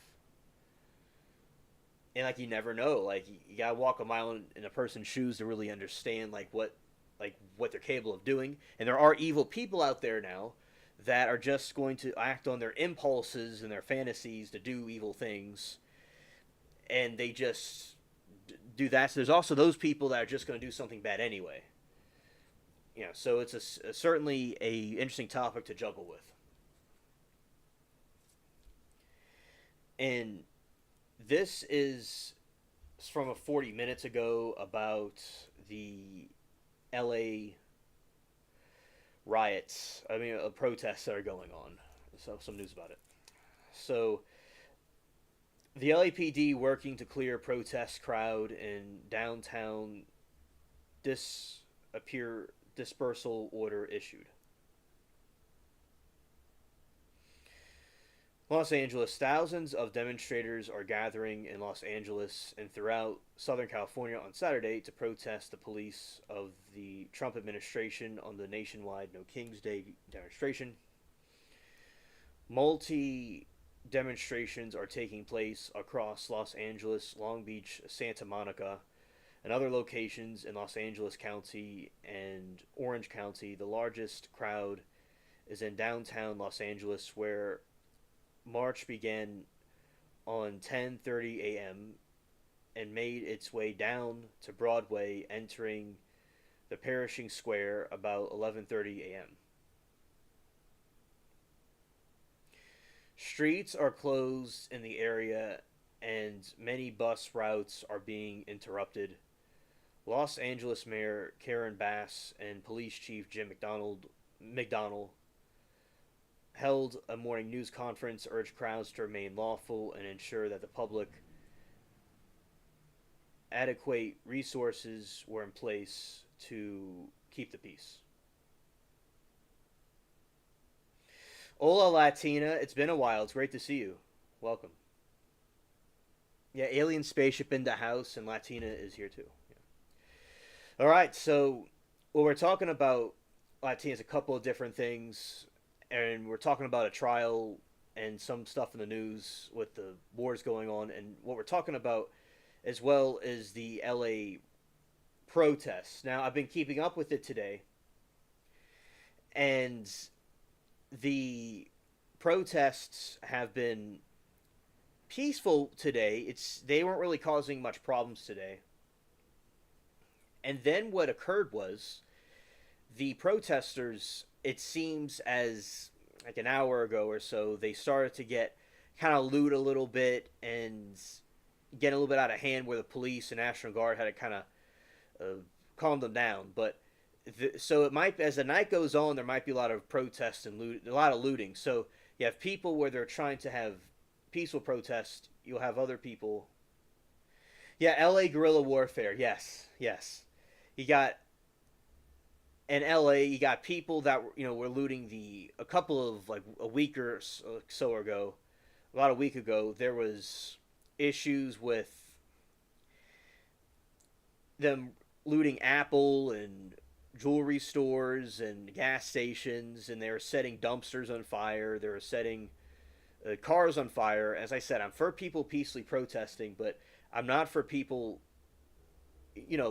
these hooligans. So, yeah, that is, and the National Guard was on complete standby today at the federal buildings. Now, personally, I do think that the LAPD has done a great job to the best of their ability to try to stop it. Now, I do think they may be outnumbered, but I think they have done well, especially with the curfew. Was also a good idea. Yeah. Oh, that is so sad, Liberty. That is, and shout out to the Cavalry, as we call over at Smoke and Scan, we call them the Cavalry. We have, they'll have these people on horses, so they're police officers and the horses, and to help stop the riots, and they have these sticks, and they go and deal with the protesters that are getting out of hand. Yeah, and trying to mess with a horse. That's really messed up. Shout out to the horse. And then you have 14 minutes ago, the LASD throws flashbang tear gas at crowd. Oh, okay. So it's getting out of hand. It's getting quite intense. So you got people that are. So when they do tear gas, it's so. The LAPD is like in a lineup, and they're in their gear. And then you have the people, and then when people get out of hand and they try to start a fight or get too rowdy and try to attack the police or the area, they fire tear gas at them, and also they do rubber bullets. So when they do the rubber bullets and they do the tear gas, it causes them to disperse, and then like their eyes, their nose, their mouth, everything's coming out, everything's drooling. It's like taking 1,000 of the hottest pepper in the world, like 1,000 of them, or 1,000,000 of them at once. So, and people use milk to try to calm, their inflammation down. But yeah, it certainly is like a non-lethal way, usually non-lethal way, of quenching the people that are getting out of hand. And a lot of times the people are from different places, so they will come from the north and they'll come down to LA or the South somewhere, and they'll go and do this stuff. Now, nothing wrong with peaceful protesting, even if I disagree with them. But the people that are causing these other type of problems are these hooligans. Yeah, they're from the northern part, and they come down kind of like something from the past. But yeah, it just, it's crazy. Like when you see a dumpster on fire, when you see, it's like there's no purpose of burning a dumpster, but they do it, and then they go and try to put it out. And another thing that the protesters, I would say the rioters use, is they use firecrackers and fireworks as one of their weapons. Yeah, so it's certainly a guerrilla warfare of LA. Yeah, it's quite wild. And another thing that bothers me about it is seeing these people trying to go home to their house. People are just regular people in traffic, people that might even agree with them. People and businesses of people that might agree with them. Because not everybody likes Trump or likes what he's doing. And then when these people try to go home and they go and they might try to break windows, not the protesters that are being peaceful, but the people that are rioting, and they'll go and have these blocking traffic and stuff. I think that's totally uncalled for. They're going to lose more supporters by doing that. Yeah, that was funny. Yeah. And and then Zoe says, "Hi, alien. The protesters were on my city today. Had a busloads of people in New Jersey. It's ridiculous, and most of them didn't know what they were protesting." Oh, of course. They're not going to know what they're protesting. Exactly. These people will go and they don't even know what they're fighting for. And Latina thought it was funny the way I said about the dumpster fires. Oh, I got a story about the dumpster fires that are hilarious. Now, another thing is that, yeah, these people are just like herded there like a bunch of cattle or a bunch of sheep. And they're put there. And then it's like they go and do, no Trump, no this, no that. And it's just absolutely absurd. It's what they're doing. But they don't even know why they're doing it. If someone believes in a cause, like they're against Trump or they're against his policy on immigration, and they truly believe in it, they want to peacefully protest, in this country have a right to do that. But people should know what they're doing. And look, these people that don't know what they're protesting and they're given a right to vote, and they don't know why they're protesting. It's scary. Liberty says they must be shooting out frequencies that makes us irritable because everything is getting on my nerves for no reason. Yeah, Liberty, they're giving off auras of aggravation. They're giving off vibes that are gray. On all seriousness. Yeah, they're just giving off gray vibes, and it's aggravating our lighter auras.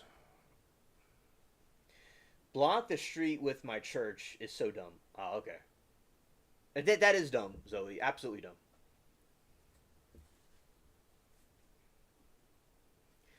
Latina says alien spaceship. I loved when Drew Hernandez was out their boots on the ground, undercover video documenting everything. Oh yeah, absolutely, absolutely. That's very nice when that happens.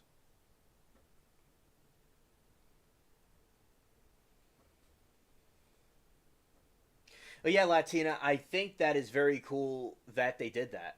I always like when people go undercover to try to expose what these different people are doing. It's very brave and noble.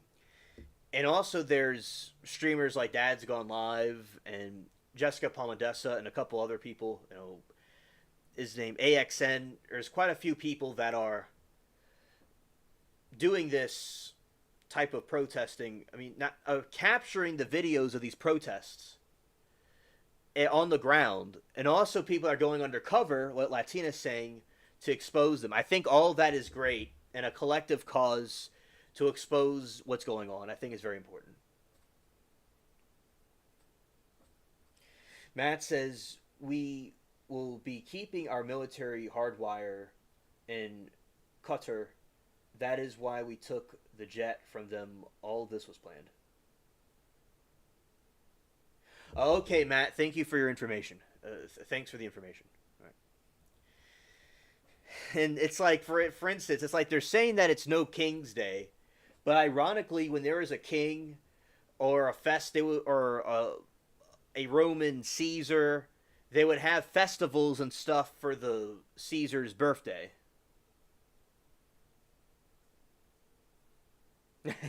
That's okay, Matt. It's all good. We like to see what's going on.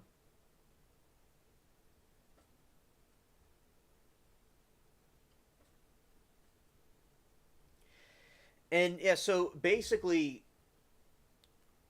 what we were doing was we have this situation where people are doing the opposite of what they think they're doing when they're having a this type of festival. That's what they did when kings and like emperors had birthdays. So they're actually, ironically, celebrating it in a way, right? And Zoe says, "No, Latina, no need to record them. All my neighbors were trying to get their cars out. Trust me, these people yacked about everything from Gaza, Iran, to immigration. Yeah, yeah, they're just all over the place. Definitely. Yeah.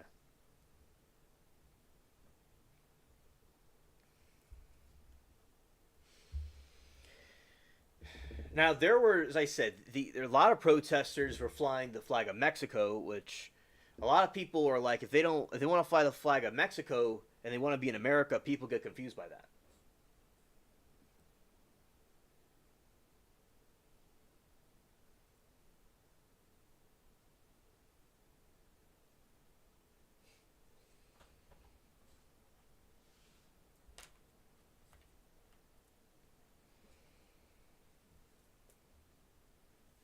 And Zoe says, "No, Latina, no need to record them. All my neighbors were trying to get their cars out." Yeah, yeah, because they obviously expose themselves, and they're not exactly the brightest people either. So it's quite simple to expose what's going on, and I certainly believe that's what they're saying. Definitely. Yeah, because Latina is saying that she would like to have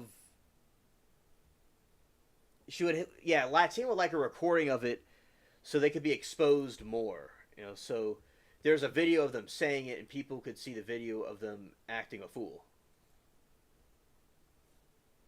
So I always think that's pretty cool to see a video of it. But yeah, at the same time though, we do know what they're doing and we know what's going on. They're quite predictable.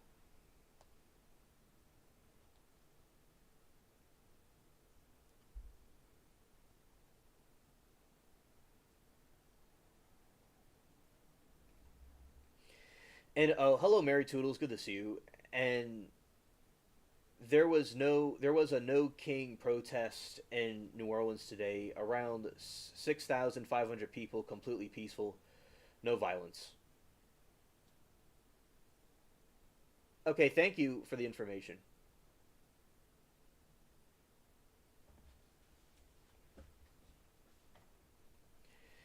And yeah, so yeah, they do peaceful protest here. I'm glad that in the city they do it more. They do it peacefully in New Orleans, but yeah, in L.A. they're just a bunch of wild clowns up there. They're just some wild people. There, and you got people that go down there. And another reason why they do riots over there is because the people think they can get away with it. And it's a crazy place. It's like they say, guerrilla warfare.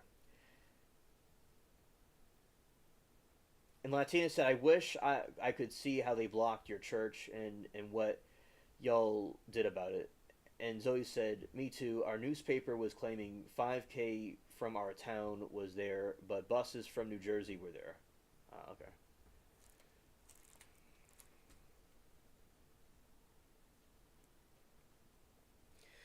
Police clear a crowd outside federal building in Los Angeles, and these this kind of going down the list. Um, 14 minutes ago, they did that, and police clear a crowd at a federal building in Los Angeles. 2 hours ago, LAPD issues dispersal order amid to King's Day protest in DTLA, downtown LA. And 2 hours ago, LA protesters chant shame at Marines after peaceful protest, like the Vietnam War. 11 minutes ago, no King's protest in Minnesota canceled as authorities search for suspect who shot two lawmakers.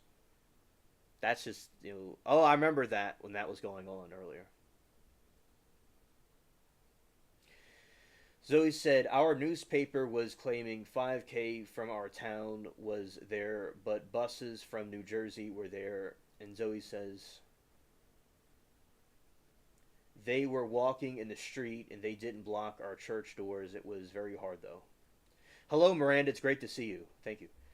This looks like the end of the world all over again, but hey, what do I know? Yeah, it certainly looks like the end of the world in general. And if you have any updates, Miranda, if you know anything about like exactly what's going on with the protests, I'd like to know. But basically, from what I'm reading, is that as the night went on, they cleared the way, and they got some tear gas, and they're kind of pushing them back. And I remember before I left earlier from the other chat, there was some looting that was going on. But yeah, so it's quite like the end of the world basically. But yeah, so there was a peaceful protest. Yeah, it's bad indeed. Yeah, it's bad. There is some peaceful protests in my city today, and they didn't do anything. But over in LA and these different places, it's just kind of wild. And Zoe is saying that they blocked her church, and they didn't even know why they were protesting. These people don't even know what they're talking about.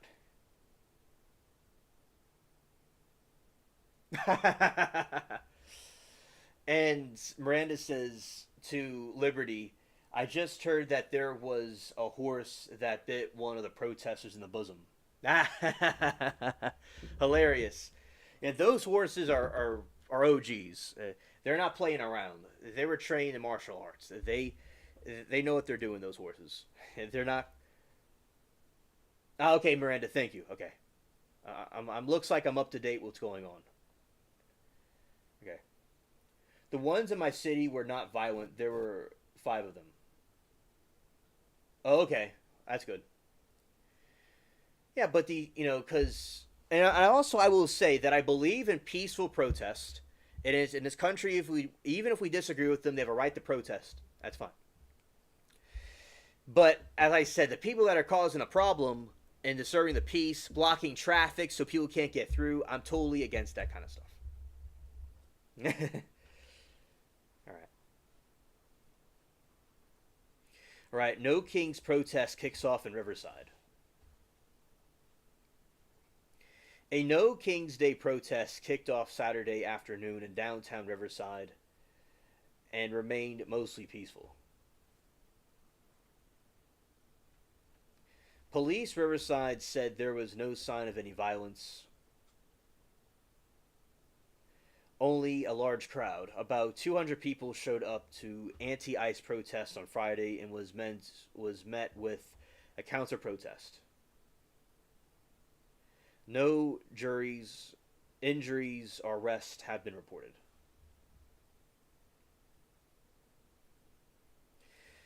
Miranda said, "Well, I guess what is hard to understand because I've been following protests for several years around 2015. The protests are mostly friendly during the day and then end up violent when people riot at night."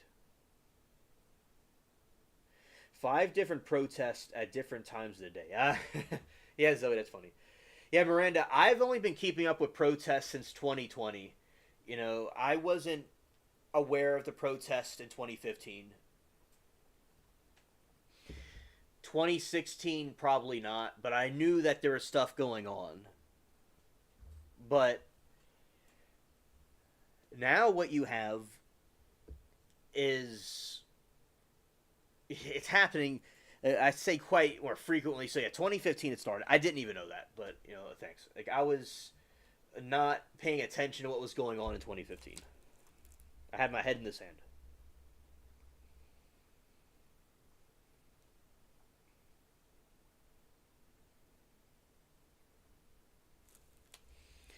All right, LASD throws flashbangs, tear gas at crowd. Los Angeles County Sheriff deputies were seen throwing multiple flashbangs into the crowd in downtown Los Angeles in an effort to get them to disperse. And also, I'll say what helped was having a curfew because that is very important to have a curfew. Now, when anytime a hurricane comes here, anytime you have people that have a hurricane in the region, the National Guard patrols the streets everywhere. And I think they should do that in LA, but as I said, they seem to be handling it, the LAPD. They seem to be handling it. Now, of course, like last week it got too out of hand, though. But, the National Guard, I think, could be a very good, force to stop things from getting too out of hand. Latina says George Washington had 2 favorite war horses, but Nelson was his favorite horse. George Washington's favorite horses were chestnut named Nelson and a half Arabian dapple gray horse named Blueskin. Oh, I love horses, Latina. Thanks for the history. And Zoe says, last week ICE came into my city and 17 illegals were picked up. That's why we had so many protests. Ah, okay. Thank you. And Miranda said, Zoe, oh, that does make sense. I assume so too. And Latina said, George Washington liked Nelodon more because he wasn't startled by all the noise during battles. That would make sense. That's good. That shout out to Nelodon. May all the horses be as he was. Okay. Well, I'm gonna read that again. Okay. Shout out to spell check of being cringe. All right. Cringe. All right. George Washington like Nelodon. I'm sorry. I was acting stupid for a second. I'm gonna fix myself. Okay. George Washington liked Nelson more because he wasn't startled by all the noise during battles. So, Nelson, shout out to Nelson the horse, and may all horses be like him.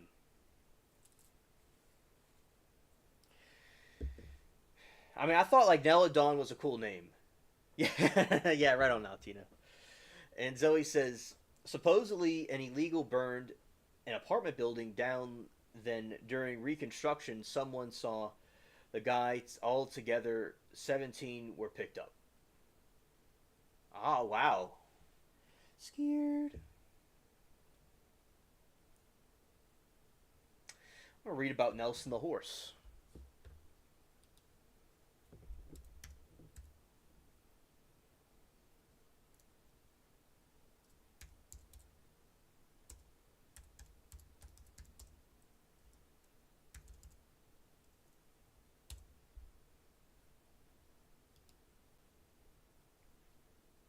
All right, Latina, I'm going to read you some stuff now.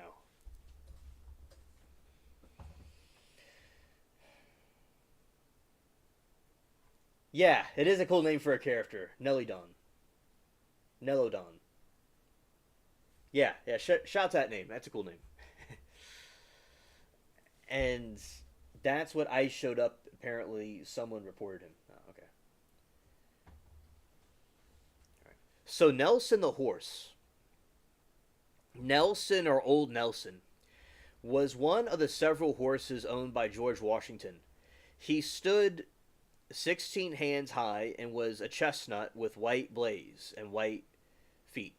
The horse was acquired by Washington in 1779 at about the age of 15 and was deleted in 1790, about the age of 27, quite old for a horse in that era.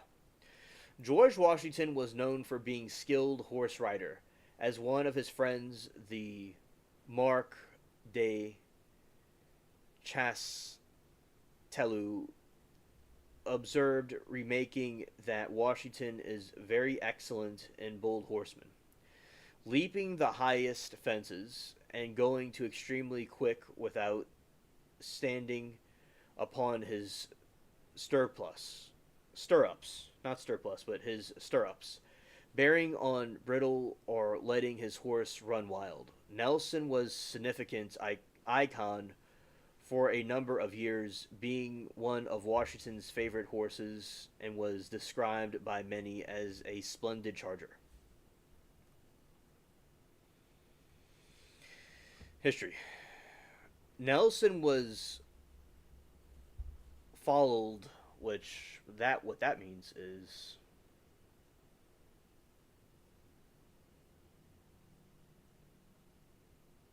okay. Like he could be used as a donkey. In 1763 and was given to Washington in 1778 by Thomas Nelson as a gift after Nelson heard Washington was having trouble finding a replacement for his previous horse. Washington then named the horse Nelson as a gesture of appreciation and thanks towards Thomas Nelson. Nelson described the horse as being in prime condition, stating that his values. Oh, hello, Todd. It's great to see you, buddy. I hope that you're doing good. And it's some wild stuff, you know, it was wild chat earlier, but over there. But yeah, shout out to Todd. Great to see you, buddy. Okay, condition stating that his. Okay, so Nelson was followed in 1763 and was given to Washington in 1778 by Thomas Nelson as a gift after Nelson had heard Washington was having trouble finding a replacement for his previous horse. Washington named the horse as a gesture of appreciation thanks towards Thomas Nelson. Nelson described the horse as being in prime condition, stating that his values cannot be ascertained. Latina says, Alien, hopefully we are not in a good position for the future if more men are not able to have horses and discover how well of a rider they could be. Hopefully horses don't become extinct. Oh, Latina, I totally agree with you. I think it's important for people to know about those that are interested riding horses and that type of lifestyle. Actually, I rode a horse. I rode a pony when I was a kid. It was at a school that I went to, the Little Red Schoolhouse, and they had a day where people, where we could learn how to we could ride a horse, a little pony. It wasn't a horse, but a pony. And I had my cowboy hat on, not the cowboy hat that you know of, but the other one. It was like a straw hat with like a badge on it, and I was a little kid, and I was on a pony, and I was riding around. So that was fun, and I think that it'd be good for people to know those type of things, like how I do gardening and things like that. I think it's important for people to know that stuff.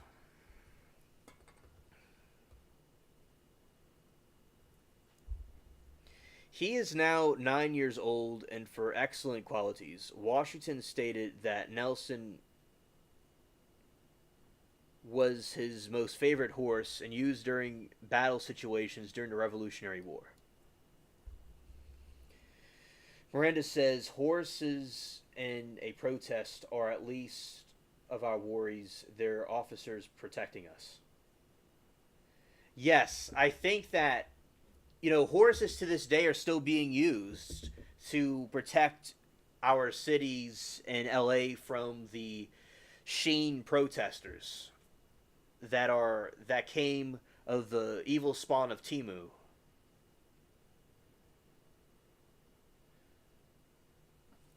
And then Miranda said, Zoe, sorry, I stepped away. Gosh, that's crazy. Yeah. It's the Revolutionary War. This is due to the fact that Nelson was not easily provoked by the sudden loud noises often experienced during battles, such as gunfire, compared to Washington's other horses, Blueskin, who was much more skittish. For this reason, Washington rode Nelson into a majority of Revolutionary War battles and events, including Cornwall's surrender at Yorktown. Other horse of the road during the Revolutionary War, and on whom he is more often portrayed, was his gray horse, Blueskin. Yeah, shout out to these horses. I mean, noble horses. Shout out to these noble horses. Yeah, and I just, always loved animals, and I think they can make great companions to humans.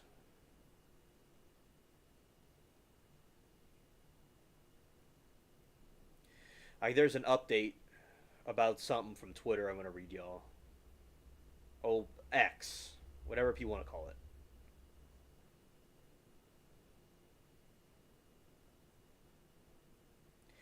Alright, Kamala Harris said this on Twitter. Oh, hello, Cat TV. It is great to see you. We're talking about the protests that we were seeing over at Smoke and Scan, and we're talking about the George Washington's horse.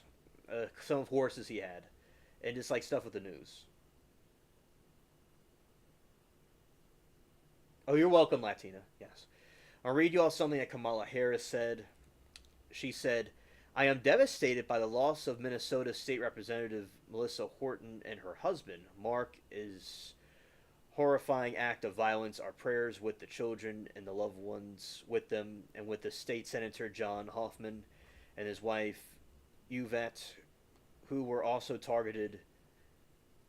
Melissa Hortman was an outstanding public servant. She passed legislation that enshrined freedoms and increased opportunity for the people of Minnesota. I saw her impact in the first hand when I was with her in Minnesota, and will remain her companion, humor, and a sense of service. And shout out to Cat TV, very great channel. I recommend it. And also, she says, let me be more clear. Political violence has no place in our nation. Elected officials must be safe to do their job on behalf of people. The hate and division that dominate our political disclosure must end. So, that is what Kamala Harris said about the loss that occurred. And a lot of, as I said, the violence is not necessary. And see, someone says he worked for the guy who you wanted to be your vice president. Turns out Governor Tom Walz is friends with a shooters after all, allegedly. Oh, that's interesting. Okay. Then you got Groke. I've learned a lot about Groke recently, and Groke is like this cool. It's like, Groke, draw a picture of Kamala Harris becoming the 48th president of the USA. It's like, that's what I've been seeing over on X Twitter, is like, people are asking Groke. Okay, they had this thing where they asked Groke to word something that's going on in the way of a pirate, and Groke was like, Arg, Israel hit Iran on the stormy seas. and they hit their nuclear base, and the two captains are now fighting each other. Groke is hilarious. I didn't know what that was at first, but then I fell in love with it because people will go and ask Groke to uh, stand on its head, and it stands on its head. It's quite hilarious. If only the every soul had a heart like yours, Hansel. Oh, thank you, Kat. Thank you very much. I appreciate that, and shout out to all of you here. I appreciate and love all of you as well. Very sweet people.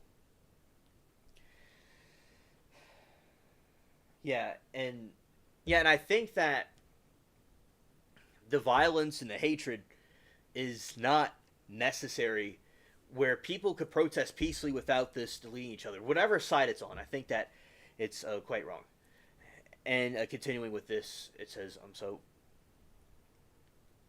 who was much more. So, to make clear, Nelson was not easily provoked by the sudden loud noises often experienced during the battle, such as gunfire, compared to Washington's other horse, Blueskin, who was much more skittish for the reason Washington rode Nelson into a majority of the Revolutionary War battles and events, including Cornwallis' surrender of Yorktown, the other horse he rode during Revolutionary War and on whom he is more often betrayed was Gray Horse and Blueskin. Yeah, Miranda, I agree. Because she said, I feel bad for people getting their stores destroyed inside and out, truly. Yeah, because it's like people whatever political side they're on, people just, they have a business, they have their shop, and I know about some of these things, and it's like you gotta stock stuff, you gotta, pay for taxes, you gotta pay for this and that and the product, and then everything gets looted and it's a loss of capital, and it's completely, like, the lack of empathy in this country, in this world, is just a breaking point.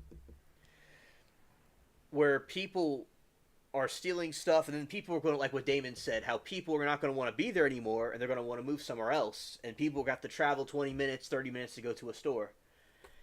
I'm glad that at least with, so far where I am, they don't play with people, they don't play with nonsense. They will call, like, the whole entire militia and bring the tanks, not literally, I've not seen tanks before, but they bring, like, military vehicles in and stuff. Like, people aren't playing down here.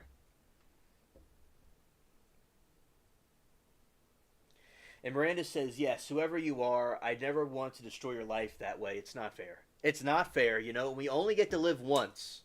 Life is too short to live someone else's life. Life is too short to be upset over little things or big things or take a life. We only get one shot here, so I think that it's absolutely, burn things down, and it's just not necessary. And I do believe in God, and I believe that there is an afterlife.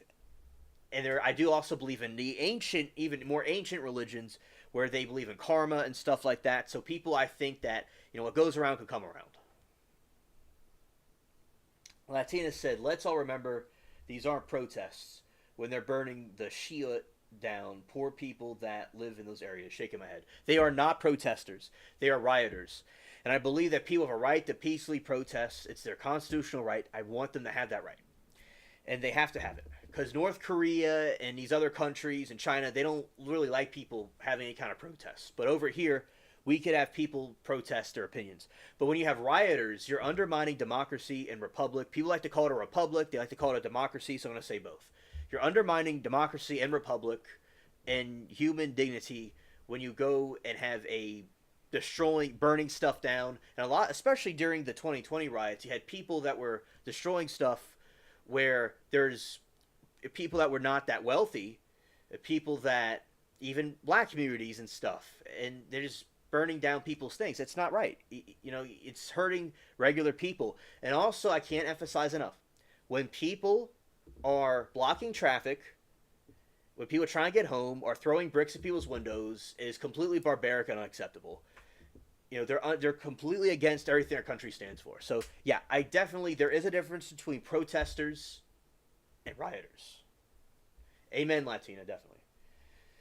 Lucky, me too. New Mexico has been mostly peaceful, but I'm waiting to see the high theft areas. Yeah, Zoe, me too. I don't want anyone to think I hate them just because if we don't agree. Yeah, it's awful. I agree. Thankfully, the protests here are not violent. I agree, but was trying to be polite. I don't want people to upset anyone. Yeah, exactly. And you can disagree with somebody without being their enemy. Like some people are gonna like strawberries. Some people don't like strawberries. Some people like pizza with anchovies and pineapples. Some people don't just like pepperoni. Some people don't like pizza. Some people like pizza with just cheese. Like what Damon was saying, it's like we all have our own different preferences with things, and we all view things differently. And I think that thinking different is essential for progress and innovation. So yeah, I absolutely agree. We're not all going to agree, and you have people that are acting like a bunch of demonic, piranhas, and trying to. You can't be acting like that. Like on either side, we're not all going to agree, but it's important to do it peacefully. Gooseberries. I don't think I've had gooseberries before. What in the world is that? If that is even a thing. If that wasn't a joke or something. Let's see. Gooseberries are real. Oh, I gotta try that in my life at some point. Thank you, Cat TV. You learn something new every day. There you go. Latina says, Miranda, I watch a lot of body cam videos from the civil rights lawyers and such, and apparently there's too much corruption happening in New Mexico, too. They're your favorite. I gotta try it. I've been missing out. And Zoe says, I'm worried, too. She says to Miranda, I'm worried, too.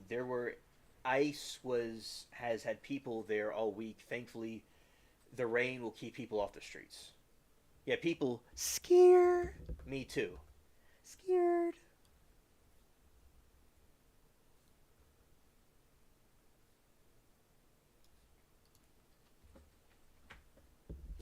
You see, that's why I like blasting off into my flying saucer and going to another world, because sometimes this Earth, it could be green orange.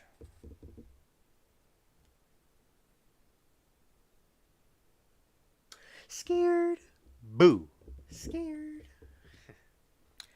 Washington ceased to ride Nelson or Blueskin after the war.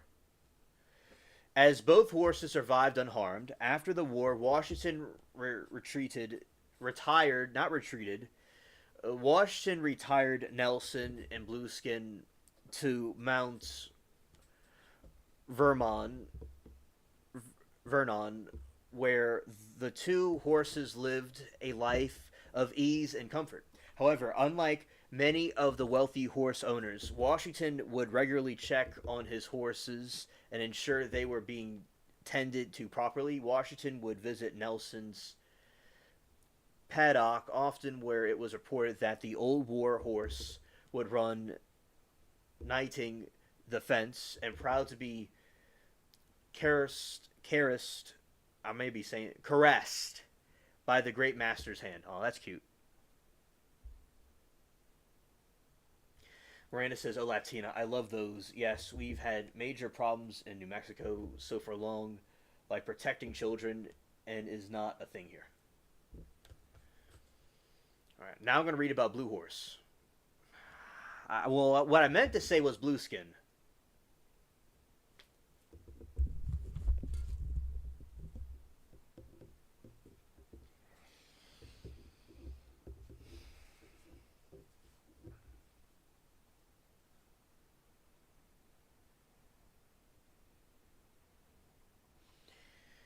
Start raining heavily there, so hopefully nothing bad happens. All right. June. Okay. So Blueskin. Okay, Blueskin was a gray horse ridden by George Washington. He was one of Washington's two primary mounts during the American Revolutionary War. The horse was half Arabian. Arabian horses are very adorable. Sired by the stallion Ranger, also known as Lindsay's Arabian, said that to have been obtained from the Sultan of Morocco. Oh, that's very cool that it came from Morocco. And Arabian horses are very, very cool. Arabian culture is quite fascinating. They're very good with art and stuff. Morocco has some pretty cool art too. And the Sultan of Morocco, well, that was very nice. for him to get that. And Sultan of Morocco was Muhammad bin Abd Allah al Kabatib, known as Muhammad III, was born in 1710. So that's where he got the horse from. Okay. Blue skin was a gift to Washington from Colonel Benjamin Tarsecker Dully, Dullany in 1752 to 1816 of Maryland. Dullany married Elizabeth French, a ward of Washington's, who gave her away at her wedding to Dullany on February 10, 1773.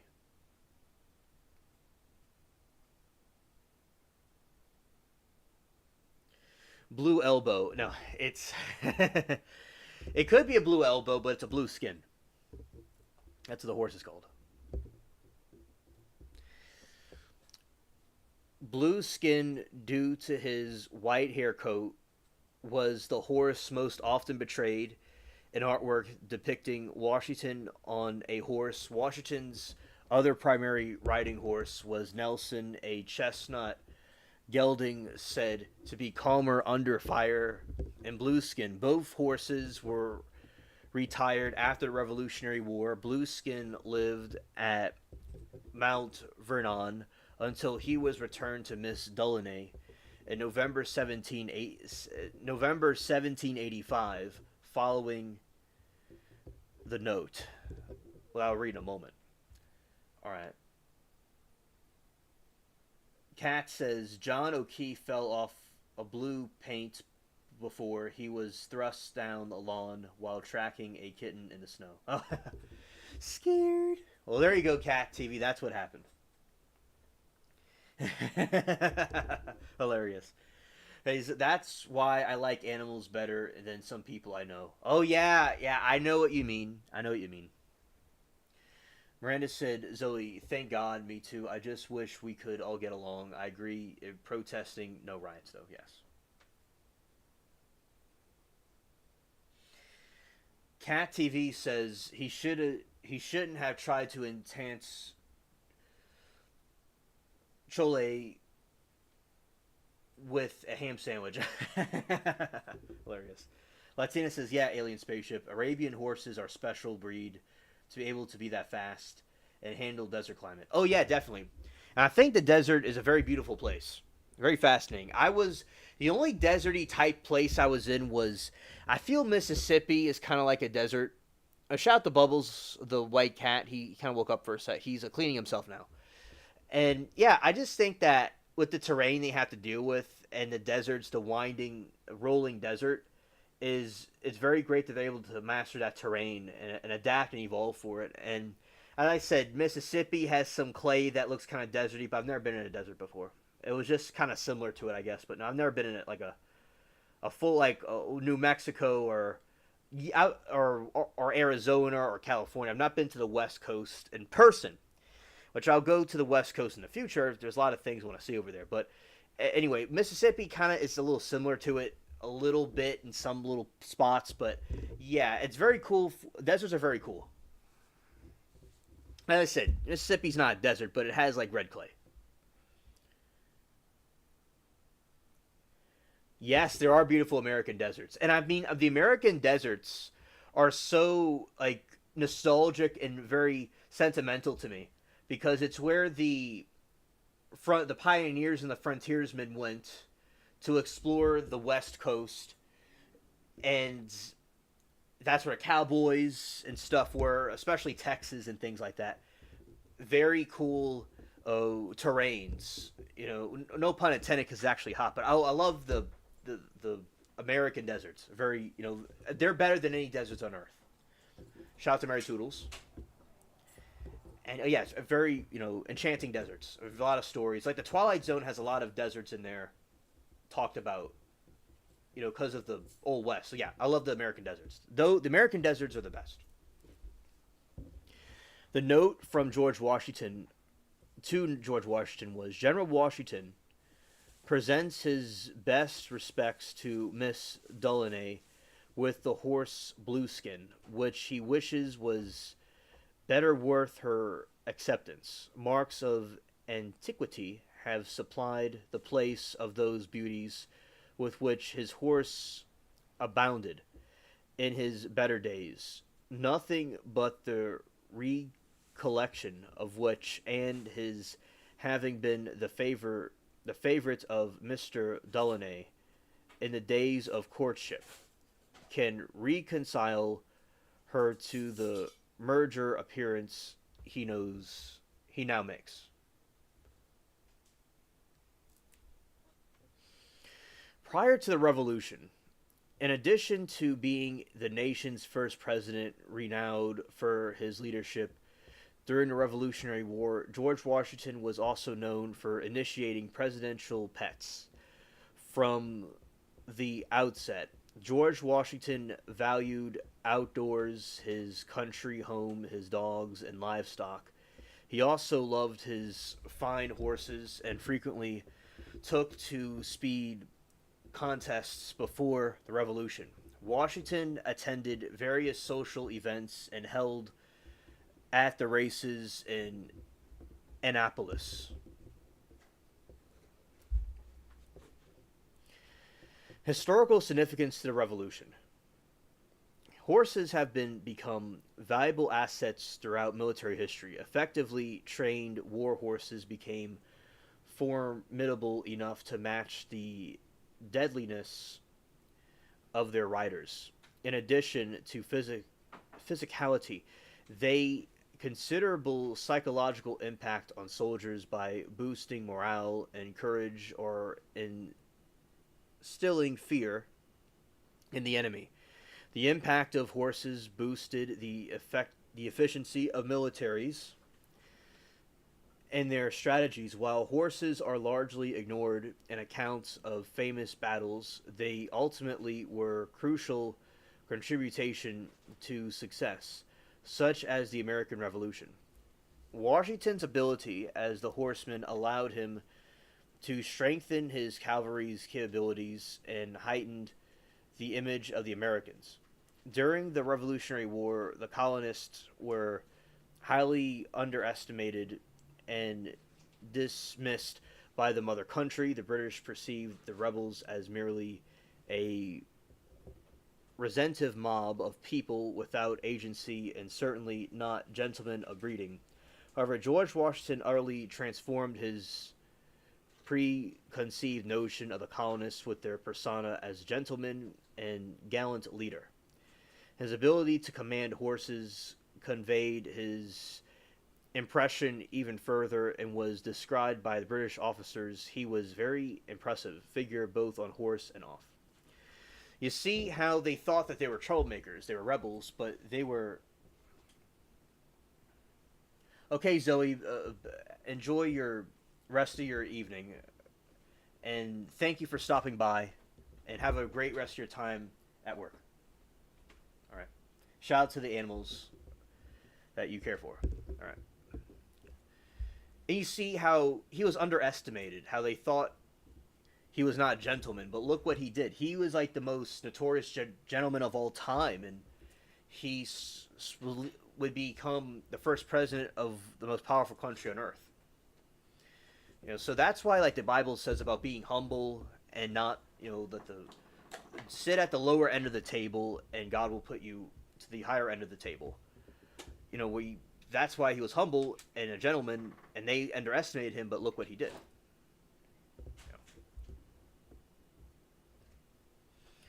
I'm going to show some pictures. I'm scared.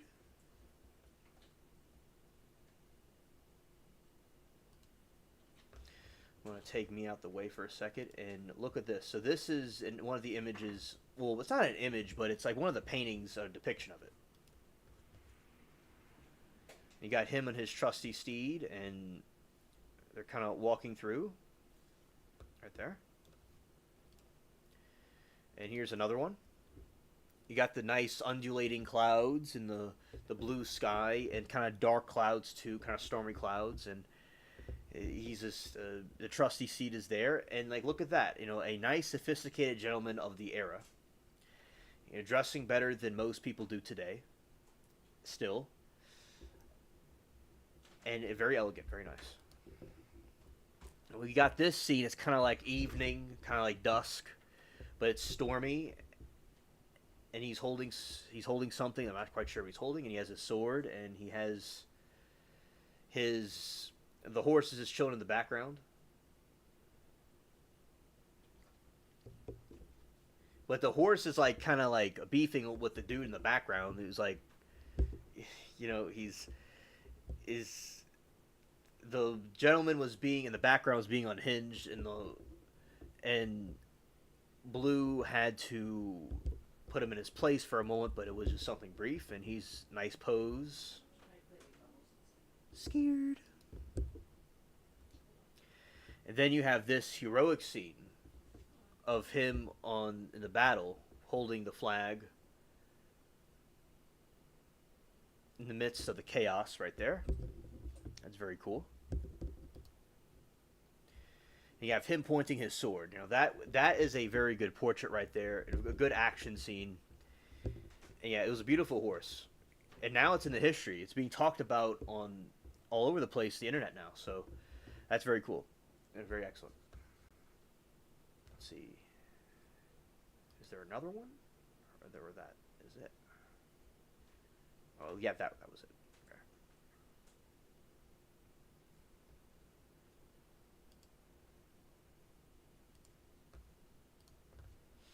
One more little part, then we'll be finished. You don't have to end it right now. Oh, thanks.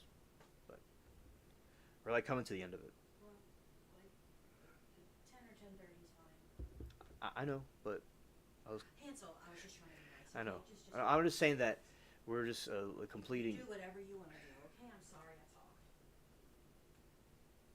That's all. Thank you. Right. Blueskin was a favorite of George Washington due to his Arabian bloodline.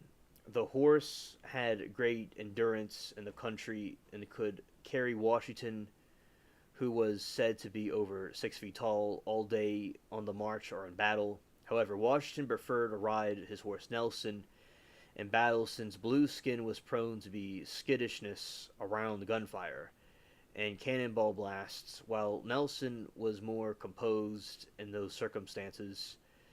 Though Blueskin did not see much battle as Nelson, he is the horse who appears more frequently in paintings. George Washington, as a general in the Revolutionary, Blueskin was preferred for portraits because of his white coat, as opposed to Nelson's chestnut coat.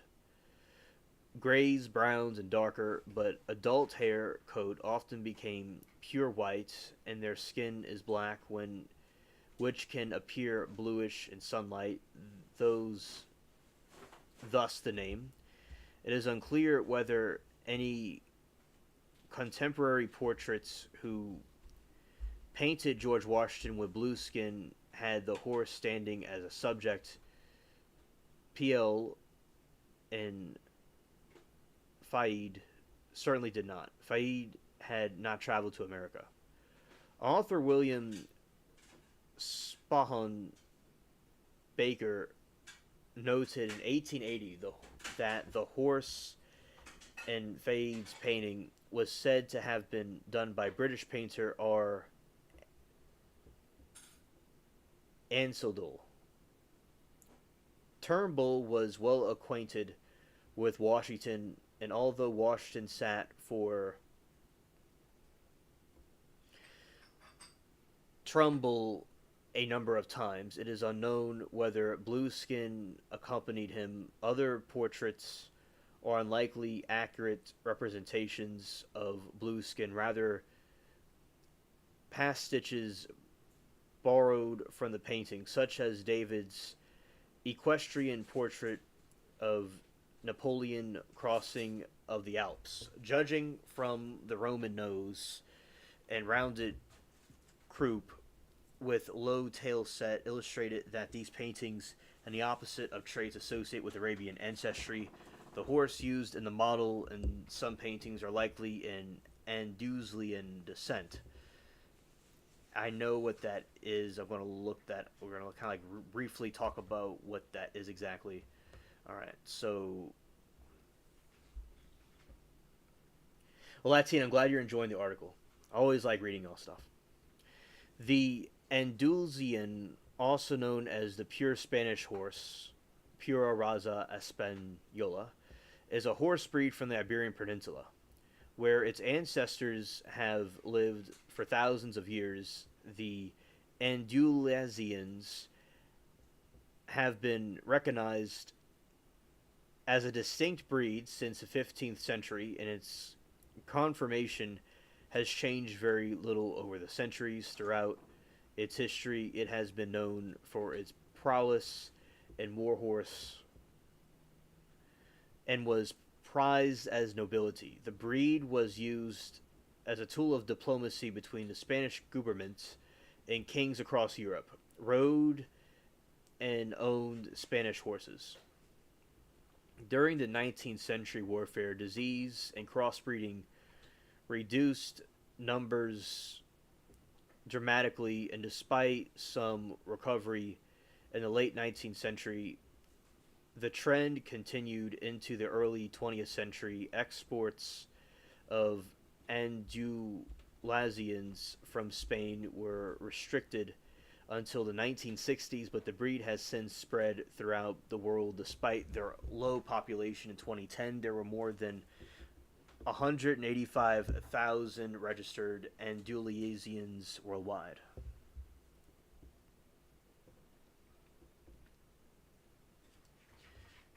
That is the picture right there. We're going to take me out for a moment. All right, so very elegant, artistic looking horse. Like, looks like a piece of art. You know, all horses have art, but it really looks like a great pose what that horse is doing. All right. Strongly built and compact yet elegant, Andalusians have long, thick manes and tails. Their most common coat color is gray, although they can be found in many other colors. They are known for their intelligence, sensitivity, and docility. A substrain within the breed, known as Carthusians, is considered by breeders to be the purest strain of Andalusian. Though there is no genetic evidence for this claim, the strain is still considered separate from the main breed. However, is preferred by breeders because buyers pay more for horses and Carthusian bloodlines. There are several competing registries keeping records of horses designated as Andalusian and PRE, but they differ on their definition of Andalusian and PRE, the purity of various strains of the breed, and the legalities of the stud book ownership. At least one lawsuit is progress of 2011 to determine the ownership of the Spanish PRE stud book.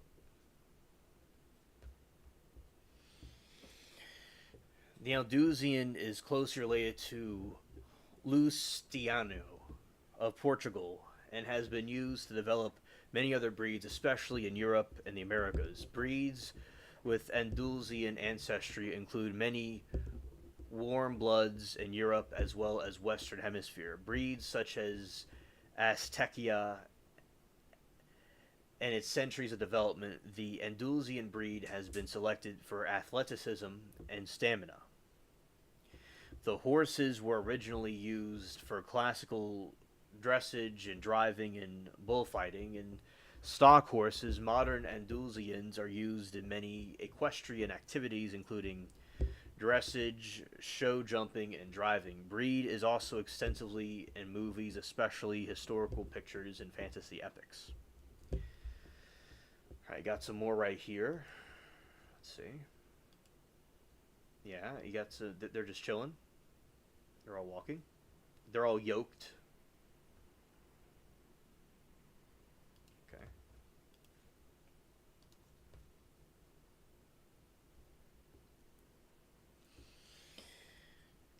Alright, some characteristics. Andalusian stallions and Gledings, Glendings, average to 15.1 and a half hands, 6.5 inches at the wethers in 512 kilograms, 1,129 pounds.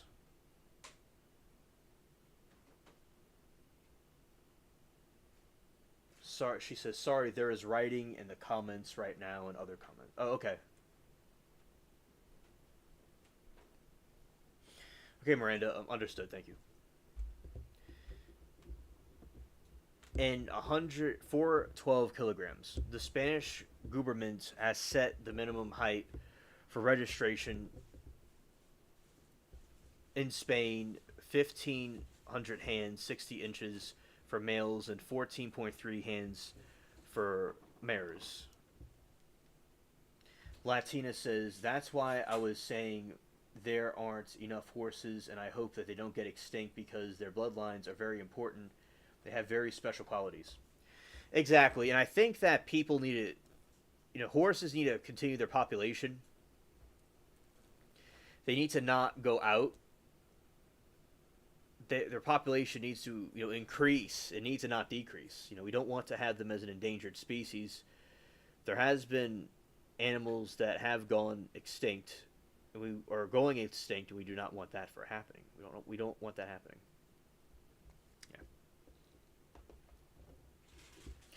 The standard following by Association of Purebred Spanish Horse Breeders of Spain. Let's see.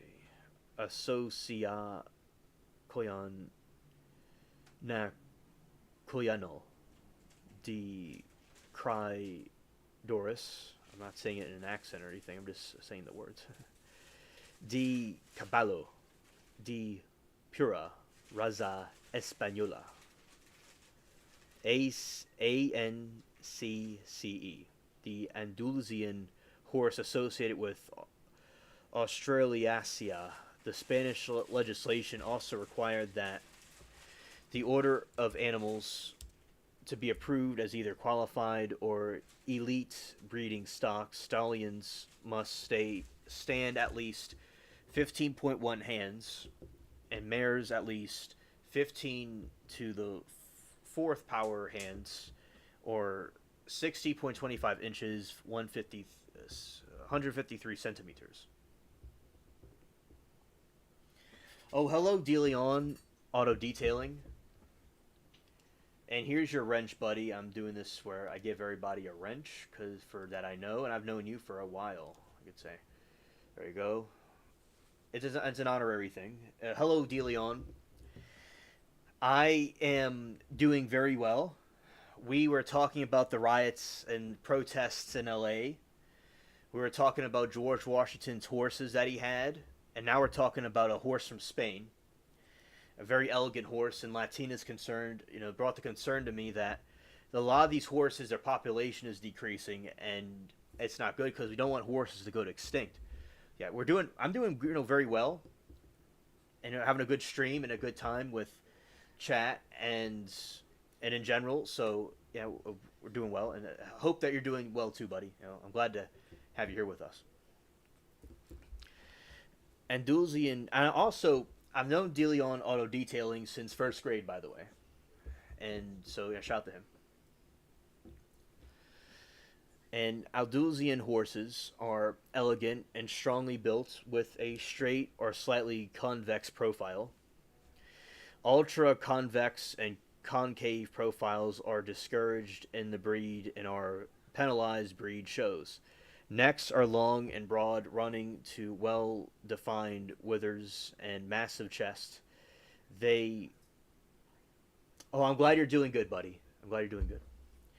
They have short, black, and broad, strong hindquarters with well-rounded croup, and breed tends to have clean legs with no propensity for blemishes or injuries, and the energetic gites in the mane and the tail are thick and long but the legs do not have excess feathering.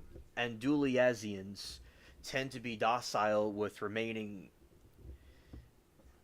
intelligent and sensitive. When treated with respect, they are quick to learn, responsive, and cooperative. There are two additional characteristics unique to the Carthusian strain, believed to be a trace back to the strain's foundation, Stallion Esclavo. The first, its warts under the tail and traits with Esclavio pass in its offspring, and trait which some breeders felt was necessary to prove a horse was member of the Esclavio bloodline. The second characteristic of the occasional presence of horns, which are frontal bosses, possibly inherited from the Asian ancestors. The physical description of the bosses vary, ranging from calcium like despite the temple of small horn like protuberances near or behind the ear. However, these horns are not considered proof Esclavio descent. Unlike the tail warts, the past most coat colors were found, including spotted patterns. Today, most Andalusians are gray or bay. In the U.S., around 80% of the Andalusians are gray. Of the remaining horses, approximately 15% are bay and 5% are black, dun, or plaminio, chestnut, or other colors, such as buckskin, pearl, or cremello, are rare but are recognized as allowed colors by registries for the breed. In the early history of the breed, certain white markings and whorls were considered to be indicators of characters and good or bad luck. Horses with white socks on their feet were considered to have good luck or bad luck, depending on the legs and marked. Now, I think all horses are good luck, personally. A horse with no white markings was all considered to be ill-tempered or vice-ridden, while certain facial markings were considered representative of honesty, loyalty, and endurance. Similarly, hair whorls in various places were considered to be shown good or bad luck, with most unlucky being places where horses could not see them. For example, of the temples, cheek, and shoulders are heat. Two whorls near the root of the tail were considered a sign of courage and good luck. The movement of Andalusian horses is extended, elevated, candiced, and harmonious, with balance of roundness and forward movement. Poor elevation, irregular tempo, and extensive winging, sideway movements, long legs, and knee down are discouraged by breed registry and standards. Andalusians are known for their agility and their ability to learn difficult moves and quickly, such as advanced collection turns, the haunches. A 2001 study compared the kinematic characteristics of Andalusian, Arabian, and Anglo-Arabian horses while moving at the trot.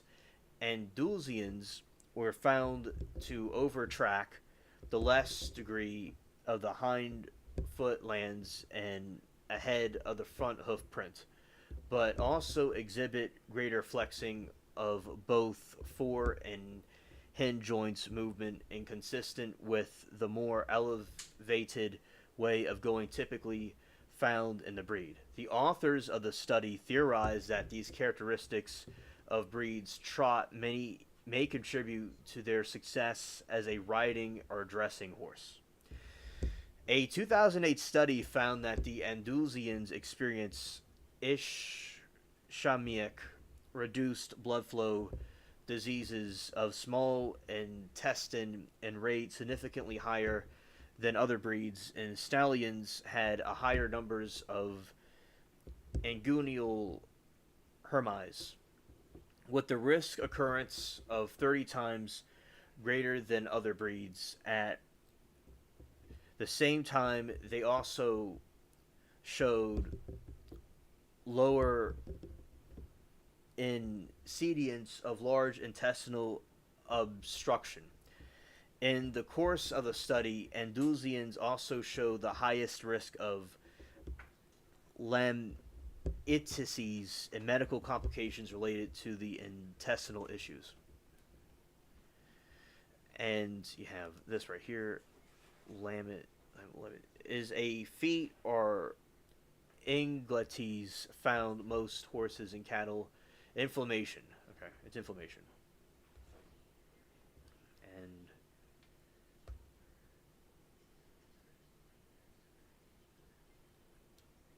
basically, we're going to go put the dude right somewhere over here. Right.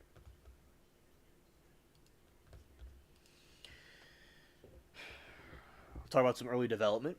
The Andalusian horse is descended from the Iberian horses of Spain and Portugal, and derives its name from its place of origin, the Spanish region of Andalusia. Cave paintings show that the horses have been present on the Iberian Peninsula as far back as 20,000 to 300,000 BC. Although Portuguese historian Rui de Andrade hypothesized that ancient Soraya breed was an ancestor of southern Iberian breeds, include the Andalusian, and genetic studies using mitochondrial DNA show that Soria is part of the genetic cluster that is largely separated from most Iberian breeds. Throughout history, the Iberian breeds have been influenced by many different peoples and cultures who occupied Spain, including the Celts, the Carthaginians. I don't even know what that is. Oops. Okay. What they are is known for their was a Semitic people migrated from the Phoenicia, Western Mediterranean. Okay. The Romans and various Germanic tribes and Arabs. The Iberian horse was identified as a talented war horse as early as 450 BCE. Mitochondrial DNA studies. The modern Andalusian horse of the Iberian Peninsula and Barb horse of North Africa present convincing evidence that both breeds crossed the Strait of Gibraltar and were used for breeding with each other, influencing one another's bloodlines. Thus, Andalusian may have been the first European warm blood, a mixture of heavy European and lighter Oriental horses. Some of the earliest written pedigrees and recorded first European warm blood, a mixture of heavy European and lighter Oriental horses. Some of the earliest written pedigrees and recorded European history were kept in Carthusian monks, beginning in the 13th century, because they could read and write and were able to maintain careful records of monastics, were given responsibility for the horse breeding by certain members of the nobility. Particularly Spain and Andalusian stud farms for breeding were formed in the late 15th century in Carthusian monasteries in Jerez, Seville, and Cazalla. And the noblest horse in the world, the most beautiful can be, he is great spirit and great courage, and docile, and had the proudest trot and the best action. His trot and the loftiest gallop and the loving set of the gentlest horse and the finest of all king of his day and triumph.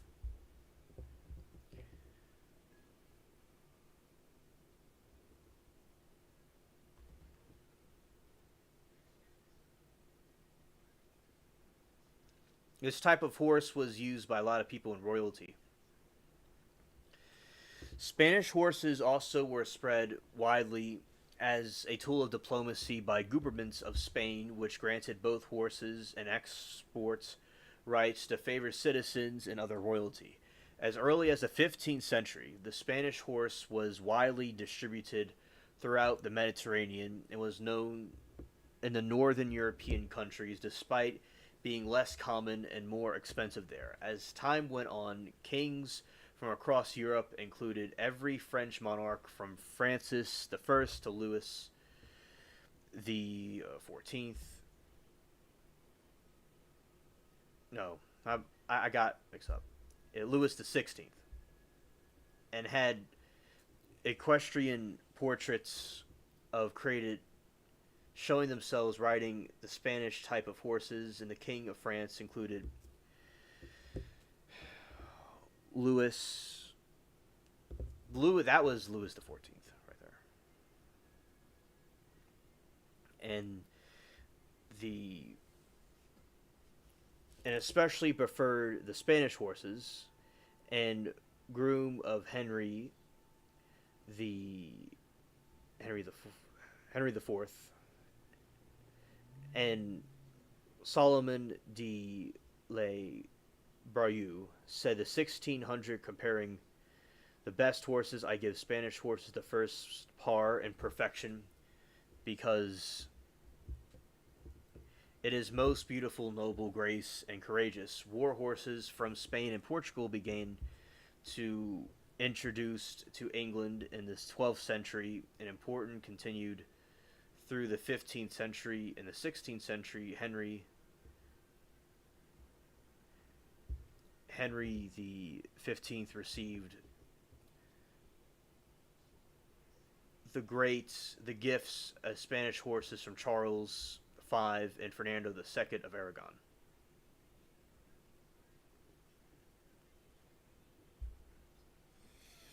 The Duke of Savoy and others wed Catherine of Aragon. He also purchased additional war and riding horses through the agents in Spain. By 1576, Spanish horses made up one-third of British royal studs, and Malmesbury and Tutbury, and the Spanish horse was peaked in popularity in Great Britain during the 17th century, when horses were freely imported from Spain, exchanged as gifts between royal families. With introduced through to thoroughbred, interest in Spanish horse faded after the mid 18th century, although they remained popular through the early 19th century. Conquistadors. The conquistadors of the 16th century rode Spanish horses, particularly animals from Andalusia and Andalusian descent. From the bloodstock by 1500, and Spanish horses were established studs in Santo Domingo. Spanish horses made their way into the ancestry of many breeds found in North and South America. Many Spanish explorers from the 16th century brought Spanish horses with them for the use of war horses and later breeding stock. In 1642, the Spanish horse had spread to Moldavia in stables in Transylvania by Prince George of ASSV. Despite their ancient history, all living Andalusians traced to a small number of horse breeds by religious orders in the 18th century and 19th century. An influx of heavy horse blood beginning in 16th century resulted in dilution of many of the bloodlines.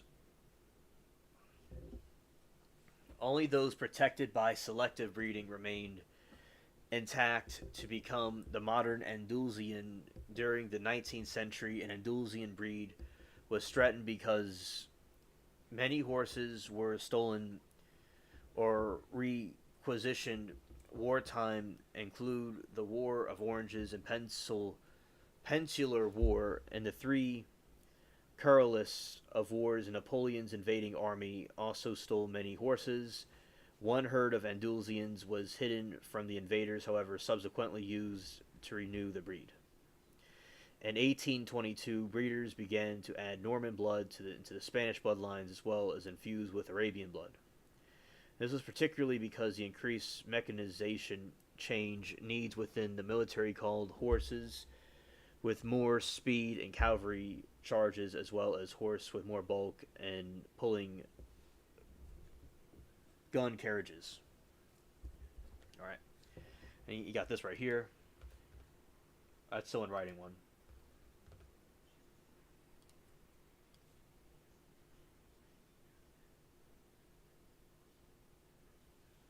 Right there. So in writing one right there. All right. Yeah. And we're gonna switch over here.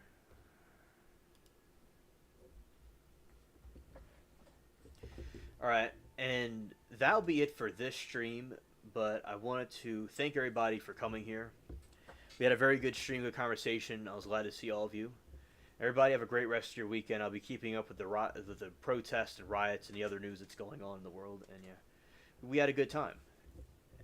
And we'll talk more about this one in the coming streams. All right. So okay, everybody, have a good evening and peace.